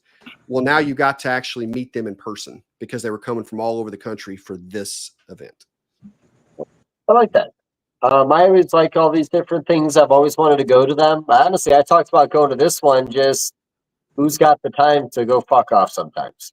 No, I get it. And this was more the reason that I really wanted to push this. IHA's International Herpetological Symposium. I had never heard of it. Zach had told me about it, and I decided, I went with him, and there were these, educational talks and speeches, and there were things about it I absolutely loved, and then there were things I thought I'd tweak this. I would do this a little bit differently. And it wasn't that I was saying anything negative about them at all. I mean, it was fantastic. But what I took away from it was I couldn't remember the last time I was involved in something that was so reptile oriented without vending and setting up a table. And I got to spend an entire 3 days without worrying about a sale. I didn't have to worry about that at all. I just got to hang out. I went to lunch with 4 guys I'd never met. I'm sorry, dinner. Went to dinner with 4 guys I'd never met and had a blast. It was that. And so after I experienced that, that's when it was like, this is what Colubrid Fest needs to be. But the only way to get people there, they don't want to just have talks. They want to be able to go home with something. If you really want to make this big, there has to be a show aspect to it. But how can we take what I'm feeling right now and give that to the masses? And we pulled it off. That sounds like a good time. I would have liked to have made it, maybe, but I didn't. I was actually in Las Vegas. I was on vacation. Well, I was just getting back. Nice. Well, hopefully we'll get you out there next year. It's we're already working on planning it right now. Cool. So, it's going to be the same time next year, probably? It'll be in September because September seems to be the smartest month for it. When you think about, the majority of the colubrids are going to be hatched by then and feeding. Yeah. You also have where before Tinley, because we're not trying to fight with Tinley. We're also not trying to fight with Daytona. So you have August, October, puts us in between them. And it will be held in Indianapolis. And the reason is simply, one, I ran a questionnaire, and 70% of the responses, I had cities all over the country. 70% of the responses chose Indianapolis as one of the cities that they'd go to. And after we really got to looking at it, one, the Indiana laws are in our favor when it comes to colubrids and a lot of rear fang venomous. And Indianapolis is cheap to fly in and out of. The hotels are, well, you were just in Vegas. I mean, we're looking at downtown, roughly 2 miles from the downtown convention center, and we're paying $150 a night at a nice hotel. So it's extremely affordable. And if you're driving in, it's crossroads of America. Freaking every highway is running through Indianapolis, So it actually ended up being a very, very good spot. We are looking at a different venue. We want to get out of downtown to make things a little easier for everybody. But Indianapolis will remain the city. And the population is good too. I was looking up the Indianapolis population. Just there, you got nearly 900,000 people, and like you said, it's a good crossway. People from Louisville and Cincinnati can go out there. People from Columbus, Ohio. Even Tinley Park area, people can go. Yeah, it's a good area. It's a good hub there. I don't think it's far from you, Dave. How far are you from Indianapolis? I want to say it's still like 6 to 7 hours. Not bad. That's close enough. How far are you from St. Louis? I'm 3 hours. That's probably about 6. Okay. Yeah. I have one question, because it was mentioned, but it was when you're talking about Colubrid Fest. You said that there's a conservation program for an imperiled population, isolated population of plains hog this lake. Is that the population in southeast Missouri? It's I can't say because Okay. part of they don't I know want where it's that at. I've been there a million times. Yeah, well, Yeah. because I told you where it's at, and there's like, it's either there's only one population in all of the state of Missouri. That's it. It's very small. So I'll be honest, I don't fully remember. I believe it's in Iowa, if I'm not mistaken. Okay, then there's Iowa, and there's two little. Well, it's right by. I know right where. I'm not going to say. Yeah, I don't want to put that. Zach would kill me if I put that out there. Really? So, I know where it's at. Yeah, well, I talked to. Well, then I know Jeff LeClaire does studies there, and then there's Illinois too. But yeah, Missouri and Iowa are the two most severely imperiled. And then Illinois has I know at least 4 populations in there in Illinois, and they're actually pretty strong, but they're really small. I mean, they're strong for these really small, habitats that they have remaining. I mean, that's the issue. All the habitat's gone. And then, of course, the habitat that provides some of their other species that they predate on. So, well, and the cool thing too, we just got to announce this on our last show. So we didn't have this ready in time. Not that it would have mattered because we already knew where we wanted those funds to go. But we wanted to put our money where our mouth is. And we keep saying that we want to continue to push conservation forward. So Zach and I, we've actually now established CCR Conservation Corp, which is a 501c3 nonprofit conservation entity. So that's going forward. We're now able to raise funds for that fund where we get to specifically target colubrid conservation efforts. We can do it anywhere in the world, but we really try to focus in the United States. Sure. And we really, we're trying to go more to where the money will make a big difference. For example, like right now, indigos, okay? There's so much money that's kind of dumped towards indigos because they're this big, sexy snake that if we were to donate 10 grand, it's not as felt. But if we go to some of these smaller conservation efforts that are taking place and research pieces that need funding, if you donate 5 grand, it's life-changing for that study. And those are the kinds of studies that struggle to find funding anywhere. And so now we're getting to move in that direction to make those types of differences. Do they work with the Nature Conservancy at all? Do they, as in who? The organization or any of these organizations that you're talking about, where it's a small amount of money being donated to go. We'll be looking for any because this is us. It'll be our fund where we get to go to. I mean, so if it's whatever agency, we can pick and choose where this is going to go. The Nature Conservancy I like a lot because basically they just buy up habitat and land, and it basically just can't be developed on. Like every place I actually went herping for plains hognose snakes, the majority of it has been the Nature Conservancy. And it's so interactive. It's not like, hey, this is some of it is like, hey, this is a sanctuary, you can't even go here. But there's a lot of areas where it's like, feel free to roam this prairie if you want. And so I was doing that in North Dakota a lot and some areas of Minnesota. And I've seen a lot of Nature Conservancy, and I'm like, this seems like, as far as where I was looking for plains hognose snakes, that's the only thing that makes sense that's going to help them, because you need the land. If there's no land, yes. You and I are in sync right now, brother, because I've actually said this exact thing on the show where we can donate all the money we want to, for different research projects. But at the end of the day, the only thing that's going to save animals is land, because that's the biggest threat to any kind of conservation effort out there. It's not over collecting. It's not even disease in population. It's land being taken and developed. And that's one of the things. One of the things that's going to happen is, as this fund can grow, not only are we going to go for these different research projects and conservation efforts, that's one of the dreams we have, is to be able to buy pieces of land to set up as a nature preserve, because it's the only way to guarantee the animals that are here remain here and remain protected. So I'm glad you said that, because I 100% agree with you that that's the most important thing if you really want to make a difference. I've wanted to do that for a while. I haven't done it in a while, but a lot of times I look in areas in like Minnesota and Illinois where it's close neighboring areas where plains hogs are, and then buying a plot of land. The only problem is they got to pay friggin' property tax on it. You know, but I don't know. It's like I figure it's like you could always, if you do buy something like that, you could always donate it to like the Nature Conservancy.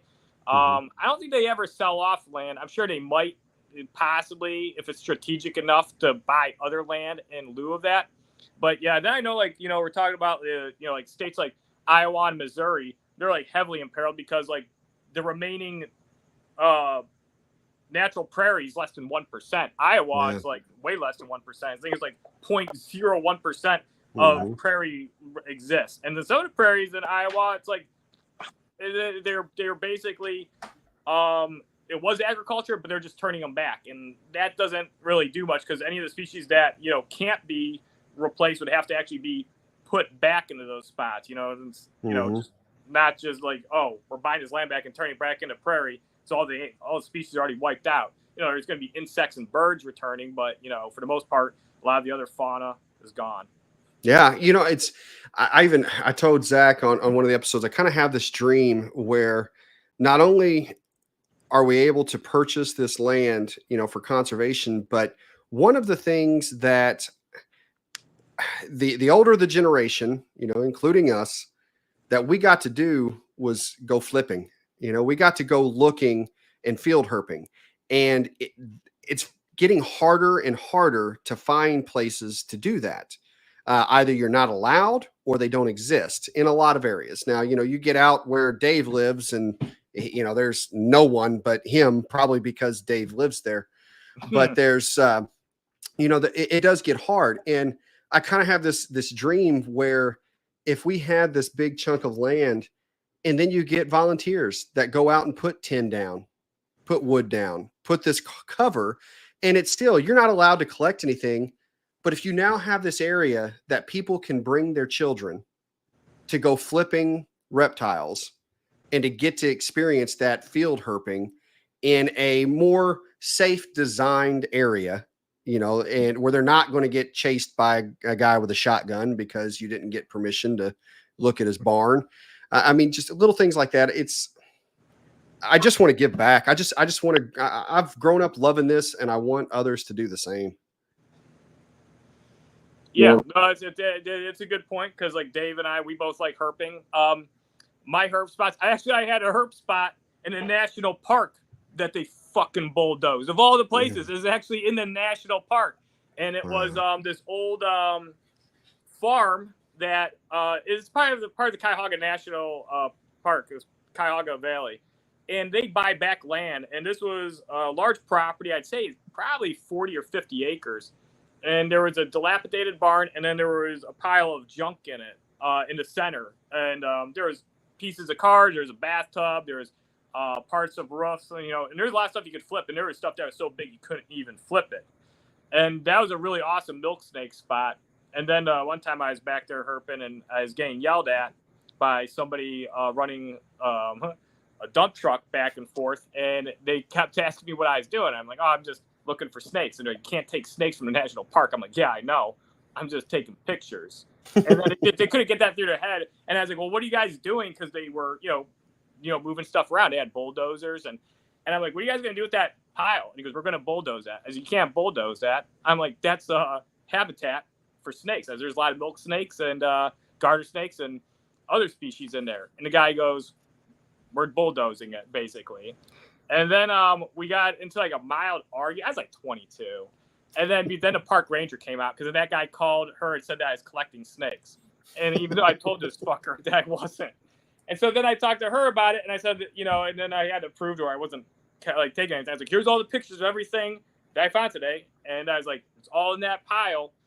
And anyway, we tried to, because then she told us, she was, well, we'll take that into account, and we'll pick it up by hand and move everything. I'm like, yeah, but those snakes, they imprinted on that area. That's, there's probably even a hibernaculum in the base of that. As you can't just get rid of it.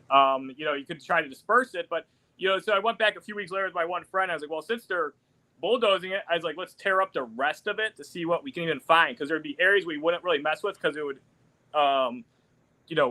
mess up the can't put it back, right? Yeah, exactly. Tampered, exactly what you're saying. And so when we went back there, unfortunately, I found a big adult milk snake bulldozer treads over it, dead.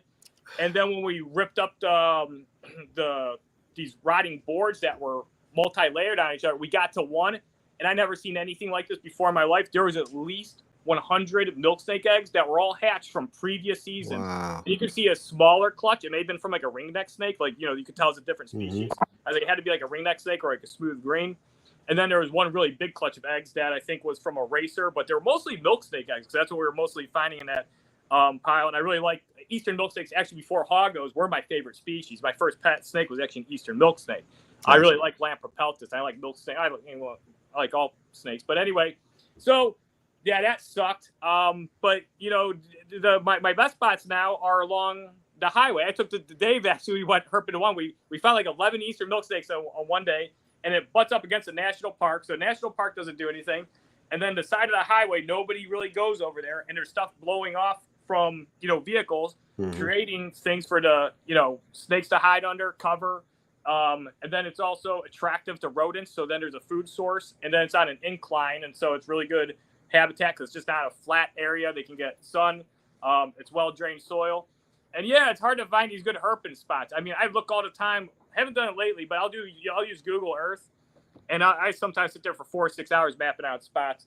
And then you go there, and then it's like there's no trespassing signs, and you get in trouble and yelled at, and all that stuff. Yeah, well, we're talking about like habitat getting lost and destroyed. So probably it was one of the coolest finds I've had, and it's outskirts of Indianapolis, but we're talking right by the airport, Indianapolis Airport. It's Plainfield, Indiana, just it's an Indianapolis suburb.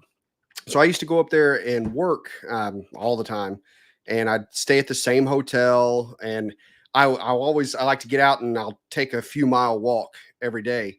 And I found this kind of path that I would take it was a paved, I don't know why it was paved.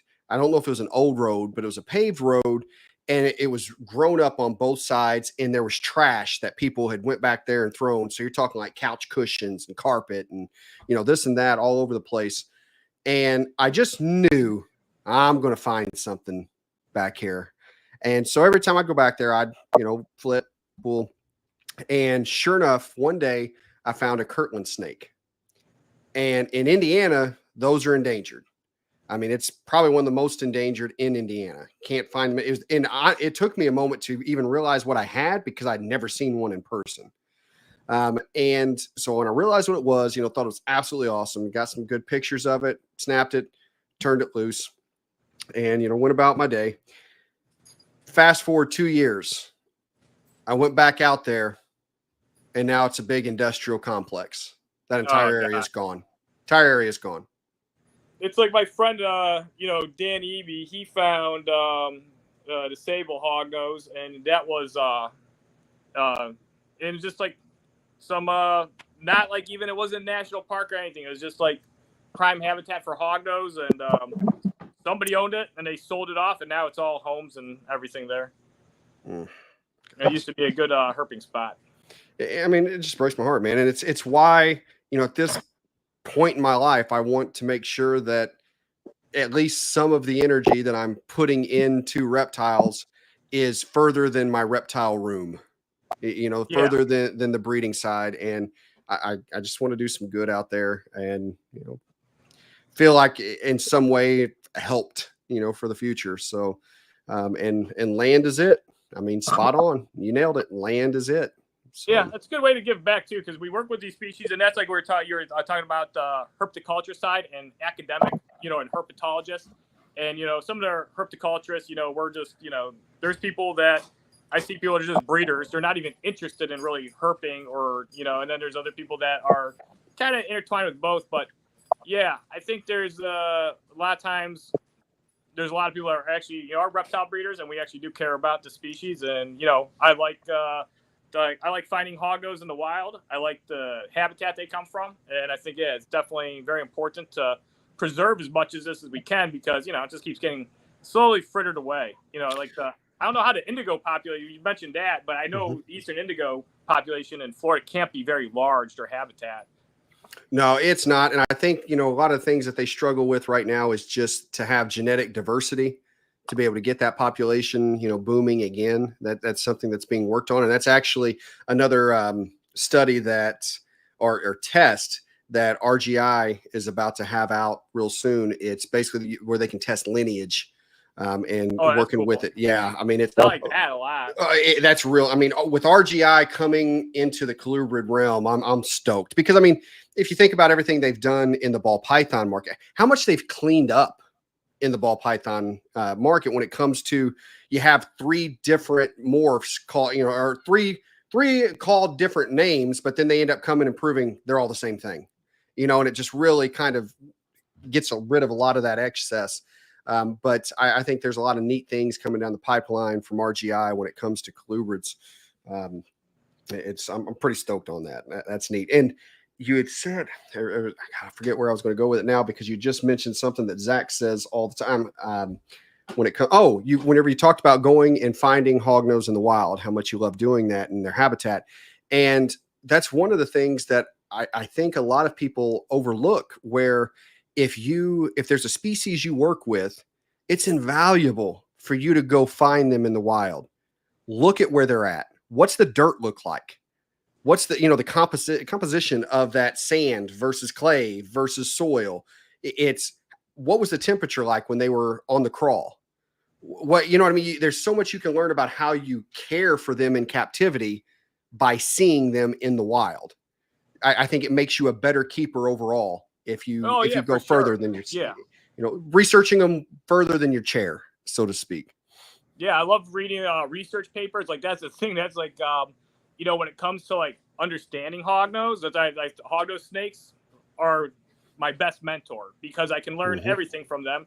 If I'm having hognose snakes that are getting egg bound like repeatedly, they're telling me something's wrong. Something I'm doing is causing this. That's not natural. So then you have to figure that out. I mean, they're not going to give you the exact answers, but you can see, these problems occurring. And as you start to work with them, and then also reflect on how they behave in the wild, what size they are in the wild, what they predate on in the wild, the ecosystem that they live in. It tells you a lot. And so, I like all the research papers, they're always published, like Andrew Dorso.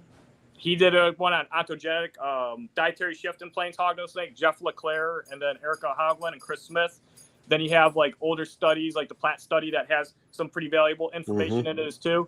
And it'd be cool if there was more of those research papers. I really like the Minnesota studies though, because they put radio trackers in the actual hognose snakes. And so, that's the thing. I'm actually very interested in the wild specimens, big time.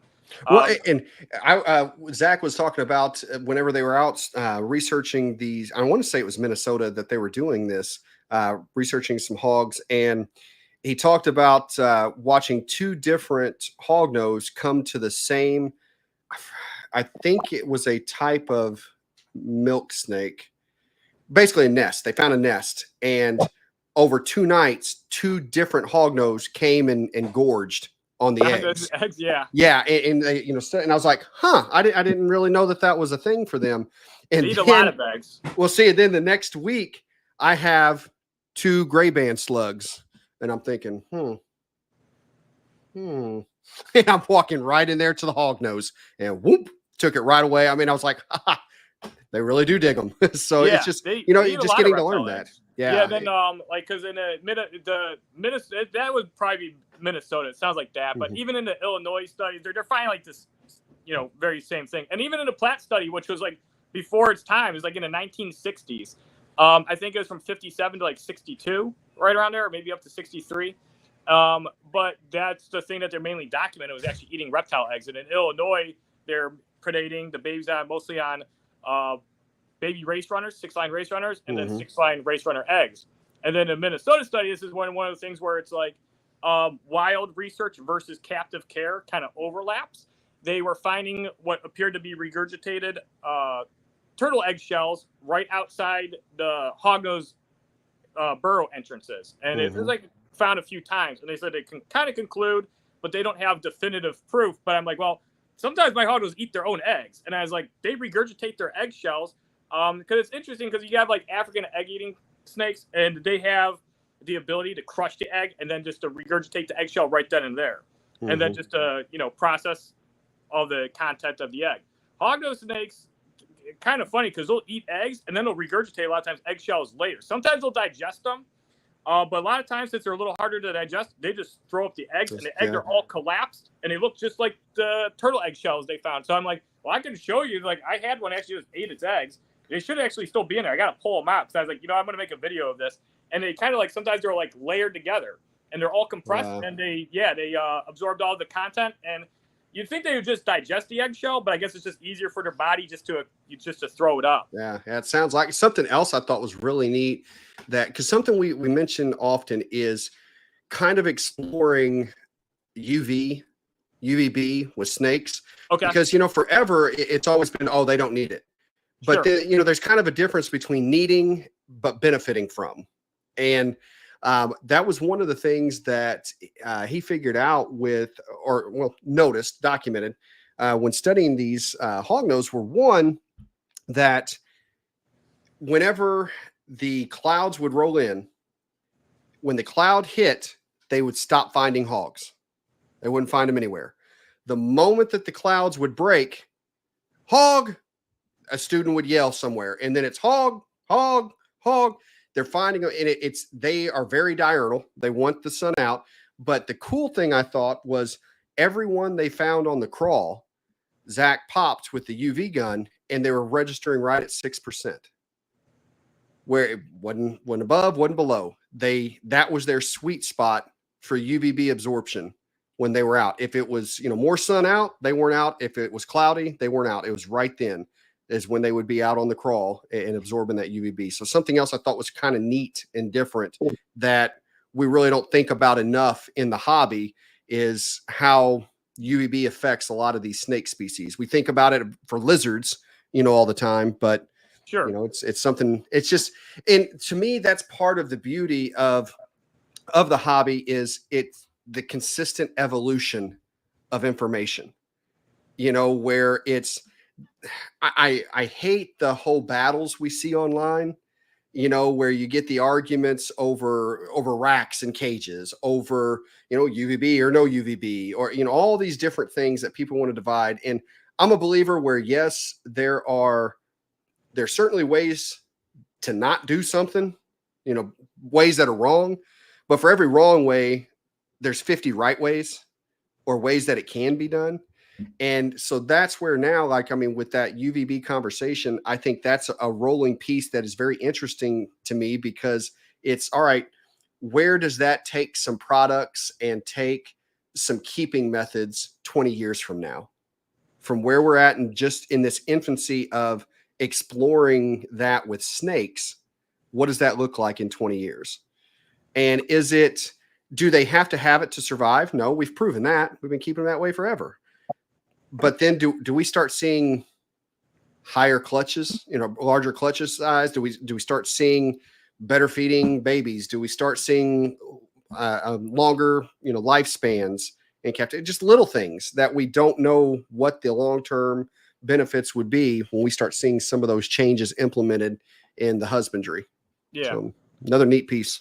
It would be. You'd have to, like, it'd be nice to see somebody set up a bunch. I know some people that keep UV on their hognose, but the one thing is too, like, is Zach is finding these hognose snakes after the sun's come out. The one thing that's happening is there's a temperature change in different. Because I found hognose on very cloudy days. I haven't found a lot though. I've only found 9 in my whole life because they're tough to find. There was one day that I was herping and it was along this really good piece of habitat. A couple of people were said, like, they're like, don't herp that spot. We won't find them. But I was like, they got to be here. It's this really nice incline, and there's a lot of banded rodent burrows. And it looks perfect. And I was walking it for about 4 or 5 hours. I was wearing a sweatshirt because it was kind of cool. It was around 58, 60 degrees, and it was misting rain. The sun came out, and the temperature dropped or increased by about 10 degrees. And I found 3 hognose in about 20 minutes, and then I found another one about an hour after that. But I've also found them on cloudy, overcast days. From what I see with people finding them, it seems like overcast days and then cool, overcast, partly sunny days, or days where you're having a temperature change where it's just rained and it's cool and then it gets warm out. And then they come out to, of course, thermoregulate, absorb heat. And then after a rain or something like that, prey is going to be more active and moving around. Yeah, I was going to say, I think that's kind of something you'll see with a lot of species of snakes. Sure, You yeah. know, once you have that temperature change, especially following a rain, then that's like perfect. You know, that's you want to get out right then, because that's when everything's going to be on the crawl. It makes it a lot easier to find. So, but it's all just, I love learning new things about, you know, this whole piece. It's you never know what information is going to come out next. That we don't ever think we know it all, you know, because we sure as hell don't. No, you're right. It's always because like somebody pointed, and I didn't even know this. I was like, oh, that's it, because somebody was talking about is actually the whole UV versus non UV argument. And this guy wasn't really for any side, but he pointed this out, and I was like, that's actually very interesting. Certain species of snakes don't absorb much UV in their scale because their scale structure is very thick and it's really not designed, and they don't really, because snakes are really good at self-regulating D3. I found that with hognose. If you over supplement with D3 or mess with it, you can mess them up. And mine aren't getting any UV, but their D3 levels seem to always be 100% perfect. And I've been breeding hognose since I was a little kid, and I've actually, at this point now, I get almost no egg binding, and I get massive clutches, and I've actually got them to even triple clutch before. Nice. And I've been trying to triple clutch them. They just naturally do it because they have the nutrient reserves, the available, food to do it, the proper nutrients, and they still have retained sperm. But, I see people with hognose with UV and hognose having thicker scales. They're heavily keeled. I'm sure they're, of course, absorbing some, D3, but I don't think they're utilizing much of it, especially with how well mine do in captivity with absolutely none. And I haven't seen any form of any type of calcium deficiencies. If anything, I found that supplementing, keeping them certain sizes and doing particular things is so far as yielded me results where it's like sometimes, like actually I gave females off the season because if I keep breeding them, I will get too many eggs. Yeah. And I say, first off, for anyone who's listening or watching, please know I'm not telling you if you don't have UV on your hognose, you're doing it wrong. Not saying that at all. Not saying that at all. I know, but there's like, the funny thing is I see that conversation where it's like, it's, no matter what the species is, it should have UV. Even if it's an African fat-tailed gecko that doesn't even come out during the day, they won't even come out when there's a full moon because they dislike the light so much. Naturally, they're so nocturnal. But, then there's in between, I feel like there's the people that make the blanket statements. Everything needs D3. And I'm like, or UV. And I'm like, there's no way you can make a blanket statement across all species because that particular person definitely doesn't have enough experience with every species that they're listing, the thousands. And then there's the people that say nothing needs UV. You can even do bearded dragons. I'm like, you might be able to, but it's going to be a pain in the ass. And you're basically going to be like, I feel like it's going to be like a chemistry class where you're having to perfectly analyze and get everything right. Because I've heard of people doing it. And then, I've heard of other people saying, no, you can, but there's only a matter of time before you get some animals messed up from it. Yeah. And I feel that I'm in the camp where does everything need it? No. Do I feel most species will benefit in some way from it? Yes, because the more natural that we can make an environment, the better off that, it's typically going to be for the animal. Now, I also want to say that typically in this conversation, usually it ends up being an argument between people, and it shouldn't be because it's just simply saying, hey, here's something cool for us to think about. But we often say UVB, and there's a whole lot more in a ray of sunshine than just UVB. That these animals are absorbing. So, and that's something that, I'm not going to pretend to be a pro on. We're going to be having the light guru on our show, I think this month, but the one who does all the testing for Exoterra, he's done the testing for ZooMed. This guy is the in and out. But I'll tell you something else that I thought was neat, and this has nothing to do with hognose, but it kind of opened my eyes, a little bit. So I've got green-killed lizards and chameleons, tons of stuff out here, but those two in particular, we had some panther chameleons and green-killed lizards, and we'd already had UV set up on them. And then I got these Exoterra Terra Skies sent to me, and these are the UVB LED combo, and I'm like, let's try them out. Let's see, what they think. I hooked them up, and even though they had already had UVB, they instantly, both of the green-killed lizards go straight over to it and just start looking around in the area that light is. I thought, well, that was really cool. Well, then we put them on the panther chameleons and we had 10 baby panther chameleons in this big cage. Did the same thing, set it up. 6 out of those 10 went all the way up and hung under the screen directly underneath that particular fixture, even though they'd already had UVB. And so I thought it was neat, but it wasn't until talking with an individual that's much more into lighting than I am, where he kind of explained some of those different wavelengths that, you know, that they're seeing that we don't. And he said the best way I can put it in perspective for us is, like right now, if I turn the lights off in this room, it's pitch black, no windows, and I put a red bulb in that light, I can see, right? Everything's going to have this red cast to it, but I can see. And for a lot of these reptiles, that's kind of what it's like under our typical fluorescence. However, when I turn that particular LED on and the wavelengths that it's producing, the reason they reacted that way is because it's like our lights being flipped on for the first time for us, because they've been living in this red bulb in the way that they see for so long. And so that's why they were so interested, was because it wasn't just what they were pulling in, you know, and absorbing, but it was the way they were actually seeing at that point too. And again, not saying that's how hognose or any other snakes, but it's that type of understanding and seeing it happen without realizing what the hell was that, why they were acting the way they did. I was fascinated by it, you know, and how else and where else we can go.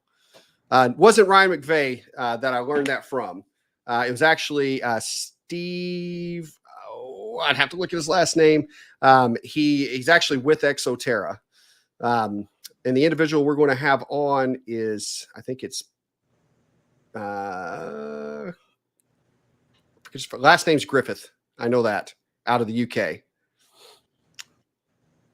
Yes, Wasn't sir. there a unique conversation with UVA and B and rhino rat snakes? Yeah, there's been a lot of that going on, and I've got a weird take on those. Remind me about the Mex. Okay, and I will say that. Remind me about the Mex. I'll get you, John. So if you think about it, you've got rhino rats that are typically, they're semi-arboreal, meaning, you know, they're not necessarily always up in the trees. A lot of times they like minnows. I mean, they're feeding out of water, so they're kind of low level, but they're in bushes. And I have no science background on the statement I'm about to make. Okay. None whatsoever. But the snakes that I do have UVB on in my collection, they're not rhinos. I don't have rhinos, but I got green bush rat snakes. It used to be Prasinum. Now there's something else. Taxonomy changes so often, I don't even try to keep up with it. Whatever. It'll come back around. They always do. But I do put UVB on them, and they do react to it. I take that back. My tiger rats have UVB as well. But the reason that I put it on the green bush first and foremost was because I've got this weird thought in my head that in nature, what color absorbs UV the most? Green. You've got, you know, green plant, the leaves, that's what they're doing, is they're absorbing UV, photosynthesis, all this. And so now I'm sitting here thinking, I wonder if green reptiles needed a little more than the others too. And I start thinking about all the green lizard species. Now, of course, they're probably that color more because of camouflage and where they're at, but the snakes reacted. I mean, they go up and they bask under it. They soak it in. And so I wouldn't be surprised if, yes, it was something that rhinos tended to need a little more than maybe some other species. And really, the higher that the more desert dwelling that a species is that is active during the day, because again, just because it's a desert species doesn't mean it's out soaking up tons of UVB. Leopard geckos, you know, prime example. But if it's a highly arboreal species that is diurnal at the same time, I can almost guarantee they benefit from UV. They've got to. That makes sense. Two questions about the light bulb. So the bulbs you're using, are they putting off any heat, or are these just UVA, UVB? The UV are just a fluorescent UVB. I have a heat fixture as well, but they can bask under a section with both, or they can get away from the UV and get to the heat, or away from the heat and get to the UV. But it's the reason I say that they instantly flock to the UV is I had the heat on the green bush rat snakes first. And I don't mean like, oh, for an hour. I'm meaning for a few months before I decided to add UVB after all these conversations about it in snakes. I added UVB to the green bush rats, and within 10 minutes of me turning it on, I've got 3 of them in this large enclosure. They cohab, and 2 out of the 3 straight up and under it basking. So you could tell that they reacted to the UVB specifically. Okay. And I don't know if any of us have an answer to this, but is that something common in the green tree python community to use that kind of lighting? It should be probably answer, after hearing this. Yeah, Okay. Kayla, who is a phenomenal breeder right there. She's one that we've went back and forth with Prasinum quite a bit on, because there's not a lot of people who are producing Prasinum in the United States. And they're not difficult to breed, but hatching the eggs and all that it can get tricky. And so kudos to Kayla, because she had her clutch this year, did phenomenal with them. And I mean, right there, I mean, you see it. They go straight under that UV for her as well. That's a pretty cool finding. And then if we can come back maybe to John, this might be a good John, Mex. All right, John. So forgive me because I don't know what all things you have tried. But what I will do with Mex, they're going to do better on like fence lizards, more so than things like anoles or skinks, because that's going to be more from their area. And if you don't have fence lizard necessarily to feed them with, meaning if you can get a hold of a fence lizard from somebody to do your scenting with, and the way that I scent the pinky, let me back up before you even try all that. If you haven't tried a boiled pink, start there. That tends to be one of my go-tos that works phenomenal. And all what's your recipe on that? How long you boil for? What temperature? Give me some details. You got it. So you want to start with a frozen pinky. I want it frozen solid. I get just a small pot of water boiling. I drop the pinky or a handful of pinkies, depending on how many snakes that I'm going to feed. Drop them in the boiling water for 30 seconds. That's it. 30 seconds. So is this like a lava cake recipe? You want to keep the center molten so it doesn't overcook? Yeah, I don't want to cook it too much. One of the things it's doing is this boiling water is completely killing off the rodent scent. So it eliminates the rodent scent, but it also does it brings it heat, and it does give a little bit of a different scent because of the cooked piece, I guess, to it, but you don't want it too far. So 30 seconds. That's as far as I go. All right. So you got it with the gecko. Try this boiling trick. Put them in a deli cup. Do the deli cup trick, and hopefully it's a deli cup that is colored, so it's not clear. I have better luck when one is like one of the blue delis, that kind of look. Try that. Try the boiled. If the boiled doesn't work, if gecko was working, fantastic. Do a different lizard. Try a different scent. So any Montane King fence lizards are normally my first go-to because they do better. You just want to think of what species is in their area, and that does it a lot. But then you can try some of the other crazy things, like you can dip them in egg. You can dip them in chicken broth. Quail. If you can get your hands on little button quail, you don't have to try to feed them the quail. But what I'll do with a lot of my Alterna, and I've got a dozen Mex back there right now, and they're doing pretty well. I will wash a frozen thawed pinky with Dawn dish soap to get that rodent smell off of it. The rodent piss is basically what you're trying to get away from. Then I will take a button quail chick, rub it all over the pinky, and then I'll cut just a little piece of the down off of the quail, and I put it on the pinky like a little toupee, put it in there, and I have tremendous results with quail. I think that's we instantly go lizard with a lot of these kings, but I think that they are finding hatchling birds. They're finding, small eggs, things like that in the wild as well, and having a go at it. And it tends to do very, very well for me. And quail, something you can usually find in your area from someone who's breeding them. Have you ever tried doing like an overnight marinate with the pinkies? Well, what I'll do is before I had enough lizards on hand, like I've got a colony of fence lizards, a colony of skinks.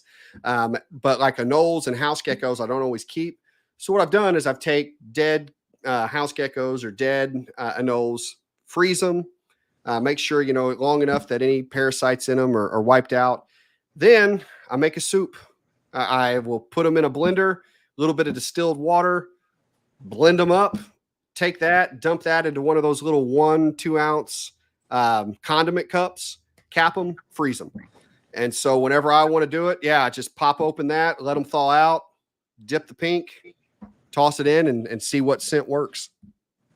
That's pretty cool, because that's like, what the funny thing is, like, there's this friend of mine, his name's Christian, and he does a lot of herping. He breeds a little bit. He has like indigos and he has some hognose, and he herps a lot. And he'll post in the Discord like stuff he finds. He found a chain king eating turtle eggs, and he wasn't too surprised by that. I was like, man, I was like, even these freaking king snakes are eating reptile eggs. And what you're saying, the funny thing is, your technique is like very similar to like what we do for hognose. And I even do the same thing. There's little souffle cups, put it in, and you freeze them. And so I tell them, so then you have like an organized, like, array of things to try. You bring them out, you partially thaw them out, and then you try it with your, hognose or your Mex. And, and, even that stuff works for like corn snakes. And the funny thing is, it's like, hognose in the wild, babies eating a lot of lizard eggs and small lizards, more so than amphibians. Which is more perceived that they're eating more amphibians, which is actually mostly inaccurate. They're eating a lot more reptile eggs and lizards. And, it's the same thing with like even milk snakes around here. Like they eat small snakes. And then as they get older, they eat, rodents. And then lamprey pelters in other areas, they're starting on a lot of little lizards. So that's pretty cool. That rundown you did, because it's reminiscent of hognose. Yeah, and it's, you never know what's going to trigger them. I mean, I think that, again, the quail, I think that works so well because that is one area in most snake species, at least in North America, I don't think that we give poultry enough credit, because I think wild snakes are eating more poultry than what we think. We think rat snakes, rodents, they're eating more birds. I mean, there's going to be seasons where they're getting in nest and just devouring because it's easy prey. A robin's not going to do anything to a 6-foot black rat snake. And so what do you think it's, eating constantly? And really, to a rat snake, raiding a nest of birds is much easier than rodents. Rodents actually can do more damage, an adult rodent defending its nest. And again, they're not hard to find. So I think that there's a lot more poultry eaten, and that's why, it works for so many different species. Another thing, and I see where, they're mentioning down here, the salmon, sardine, silverside, again, great point. Fish works a lot. And now you can get your hands on frog legs a lot more readily than what, you used to. Walmart will even carry frog legs. Oh, really? And yes. And that way that's another item that, certain species are just going to jump. False water cobras. If you get a false water cobra baby that's stubborn, frog legs, that's the trick. Boom, golden. They're going to devour it. Yeah, that's cool. I mean, and it makes sense. Like the funny thing is that fish works on them too, because fish, I mean, it has like, well, if you ever eat frog legs, it kind of tastes fishy. And if you ever are out like herping and there's a lot of amphibians out and they get hit on the road, unfortunately, kind of smells a little bit like fish. And the silverside sardine, that has a very potent, strong, smell. So it seems to really resonate with like, it seems like most. I bet it even work on corn snakes, or at least some of them, like you said. It's impossible to guess because like people ask like, what should I use to scent my hognose? That's why we have all these different methods, because they have these really adept olfactories, but just for whatever way they evolved, certain babies, certain scents resonate with their olfactory more than others. Yep, absolutely. And some of it makes no sense. Some of it you're like, where in the hell did that come from? That's what you want, but you just keep trying till it gives, and then work them off of it. The frog legs get it done. And for anyone who's looking at making those soups that we were talking about just a moment ago, that frog soup is a good one too. However, frogs are notorious parasite carriers. So if you're getting a dead frog off the road, or making your own soup from a frog that you've captured, that's one that I would leave in the freezer a long time to ensure that you're wiping out whatever it is that they've got in the gut. Yeah, or you could boil them too, but I feel like that sometimes messes up the integrity. Lose you'll some like of this it. one. The one time I made a frog leg stock, like I cooked it down, and I made a stock, and I thought I was real smart. I'm like, oh, this is gonna work so fucking good. It like barely. The sardine and tuna worked way better. I made all that. I made all these souffle cups. I was so confident. I'm like, this is gonna be the trick. I bet like 80% of hoggers are gonna love this. The sardine worked better. And so, yeah, I cooked it down, and I'm like, yeah, it's like they don't really mess with this frog stock I made, this frog soup, whatever. And so I haven't tried making it since. Yeah, and again, I mean, it's one where, hell, even if you don't want to make the stock, I mean, that meat's going to have quite a bit of aroma. So you can just kind of rub that pinky right there on the leg and I found the meat actually works better than the stock. The meat actually works better. And then, like you said, sometimes I feel like just blending it because they can pick up on those various scents. I mean, snakes' sense of smell, that's what I would find very interesting if they studied more of that, because, you know, snakes use their sense of smell as a second sight. You know, they know to go back to hibernaculums and where things are, kind of like the hognose snakes returning to nests. You know, they go right back to a turtle nest. And there's one in the Minnesota study, which sounds similar to your friend that you mentioned. There's one hognose went right to the nest, and then it came back the next day looking for more in the same exact spot. Yeah. And, you know, they know where to go into hibernaculums that can be 250 yards plus 500 yards away. And they know exactly where to go, you know, based on scent trails. And they found, like, this one study I was reading is pretty cruel, but they learned a lot. I'll have to look it up, but they actually were studying it. They purposely cut off one side of the snake's tongues, and they actually had a way harder, because it's not just them memorizing where things are, they're actually following their scent trails. Because the ones that were missing one side of their tongue, they had a lot more issues with, you know, just motor skills and directional. They had an issue with navigating because they're missing, because that's why they're forked, so they can discern the strong scent particles are coming more from the left or right. And it's really interesting that their sense of smell is that strong. It kind of reminds me of almost like a dog, how strong their sense of smell is. But then when you take all these scents and you mix them all together, like I've done like frog, Vienna sausage juice. I never posted a video. I made it like a year and a half ago. It was me trying all these scents. And Vienna sausage is a big one used in the UK for hognose. And this stuff sucked. I was bitching about it in the video. I'm like, it doesn't work. I'm like, how are you guys even getting it? I think none of these hognose even want it. And I was just trying to the ones that didn't really want to eat. You know, majority were already eating. And so that mixed the Vienna sausage, though, with a little bit of frog and sardine. And yeah, and this hognose soup cocktail, that worked tremendous. It worked like a, so it seems like when you mix all the stuff together, at least there's might be something in there they like, and they dial in on it. It doesn't seem like it gets really covered up. So yeah, I say go nuts. And like you said, some of this stuff has like no rhyme or reason. You know, I've tried ridiculous stuff like Jimmy Dean sausage, didn't work. You know, but yeah, sorry, like different, like I remember I tried frog on these ones and it wouldn't work, but then I tried the liver, and then the liver worked. Yeah, and that's what's weird is it's like if I'm sitting with a lizard, you've got snakes that rubbing the pinky on the lizard works, but then there's others like, no, I want you to rub it in the guts. Yeah, I need you to rub it in the guts for me to eat it. I mean, I don't know. A lot of times what I'll try to do is, because I've got, you know, I've got this, you know, these colonies, you know, reach in and I'll catch a fence lizard, and I'll you know, I'm rubbing this pinky on its belly, something like that. But a lot of times I'll go down and I'll try to rub it on the cloaca. You know, I want to get down by the genitalia because that's where they're going to have more of their scent, you know, coming out. They're going to have a little more urine scent, things like that. And I figure it's probably going to be a little more strong, you know, in that area. You know, I'm sure the, you know, fence lizard's feeling very violated by the time it goes back, and it's got horror stories to tell all of its fence lizard friends that, you know, the giant monkey that feeds us just grabbed me and rubbed a mouse on my privates. But, you know, did you get that idea from Land of the Lost? No, I thought of it all myself, Dave. Okay. Yeah. I wasn't sure if it was Will Ferrell pulling piss all over his head. Is that what happened in Land of the Lost? I don't remember a piss part or a cloaca. Yeah, he was trying to like disguise himself. Yeah, no, he was disguising himself. So he went underneath the dinosaur and caught the pee in the jug and started covering his body, you know, so he'd blend in. Sure, okay. No, you know, that's fine. No, I'm like, okay, now I'm not, I believe you, it's in the movie. Now I'm just watching movies over here. I'm reading my life. Horrible reference. Horrible. It was a fake movie. I know. I understand. All right, Especially when you said Will Ferrell in The Land of the Lost. I know. Fair.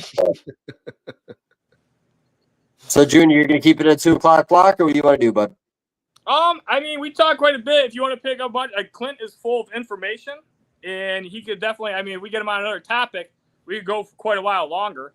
I mean, it has been 2 hours, and actually today was pretty busy. I kind of have to get back to work. We could always have Clint on again. Anytime, fellas. I'd be happy to come on. This is a lot of fun. It's very nice to meet you and talk to you and get all this information. And it's really cool to get some of your backstory, history, and then also a lot of your information and knowledge and experiences. So yeah, this has been a really good one, informative, and actually one of my more favorite podcasts that we've done as far as talking to somebody that getting information that's like new.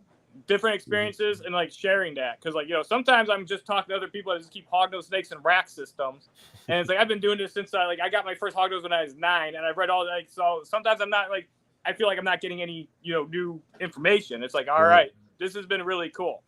Yeah, hey, I've had a blast. I had a feeling that this was going to be a fun one to come on and chat, and obviously, yeah, that certainly was. So anytime, fellas, let me know. I'm happy to come back. All right, Dave. Yeah, before the other thing is too is I feel like usually Dave talks more. This time we didn't get Dave. We didn't get as much Dave. I need more Dave. No.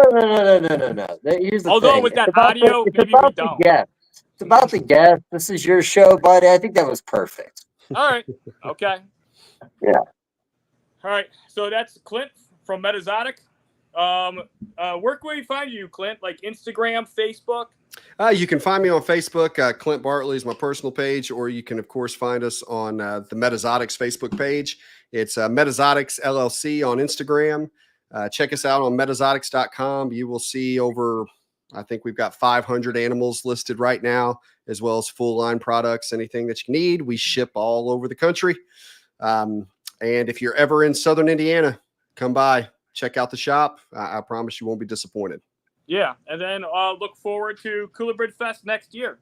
Maybe hopefully I'll be able to come out to that one. I'll have to plan ahead because my vacation was already planned like months before. And we knew that. We ran into a lot of that this first year. We expected it, which is why we then wanted to be able to say, okay, it's going to be this same time frame every year, so people can better plan for it and hopefully really see an even more tremendous turnout this next year.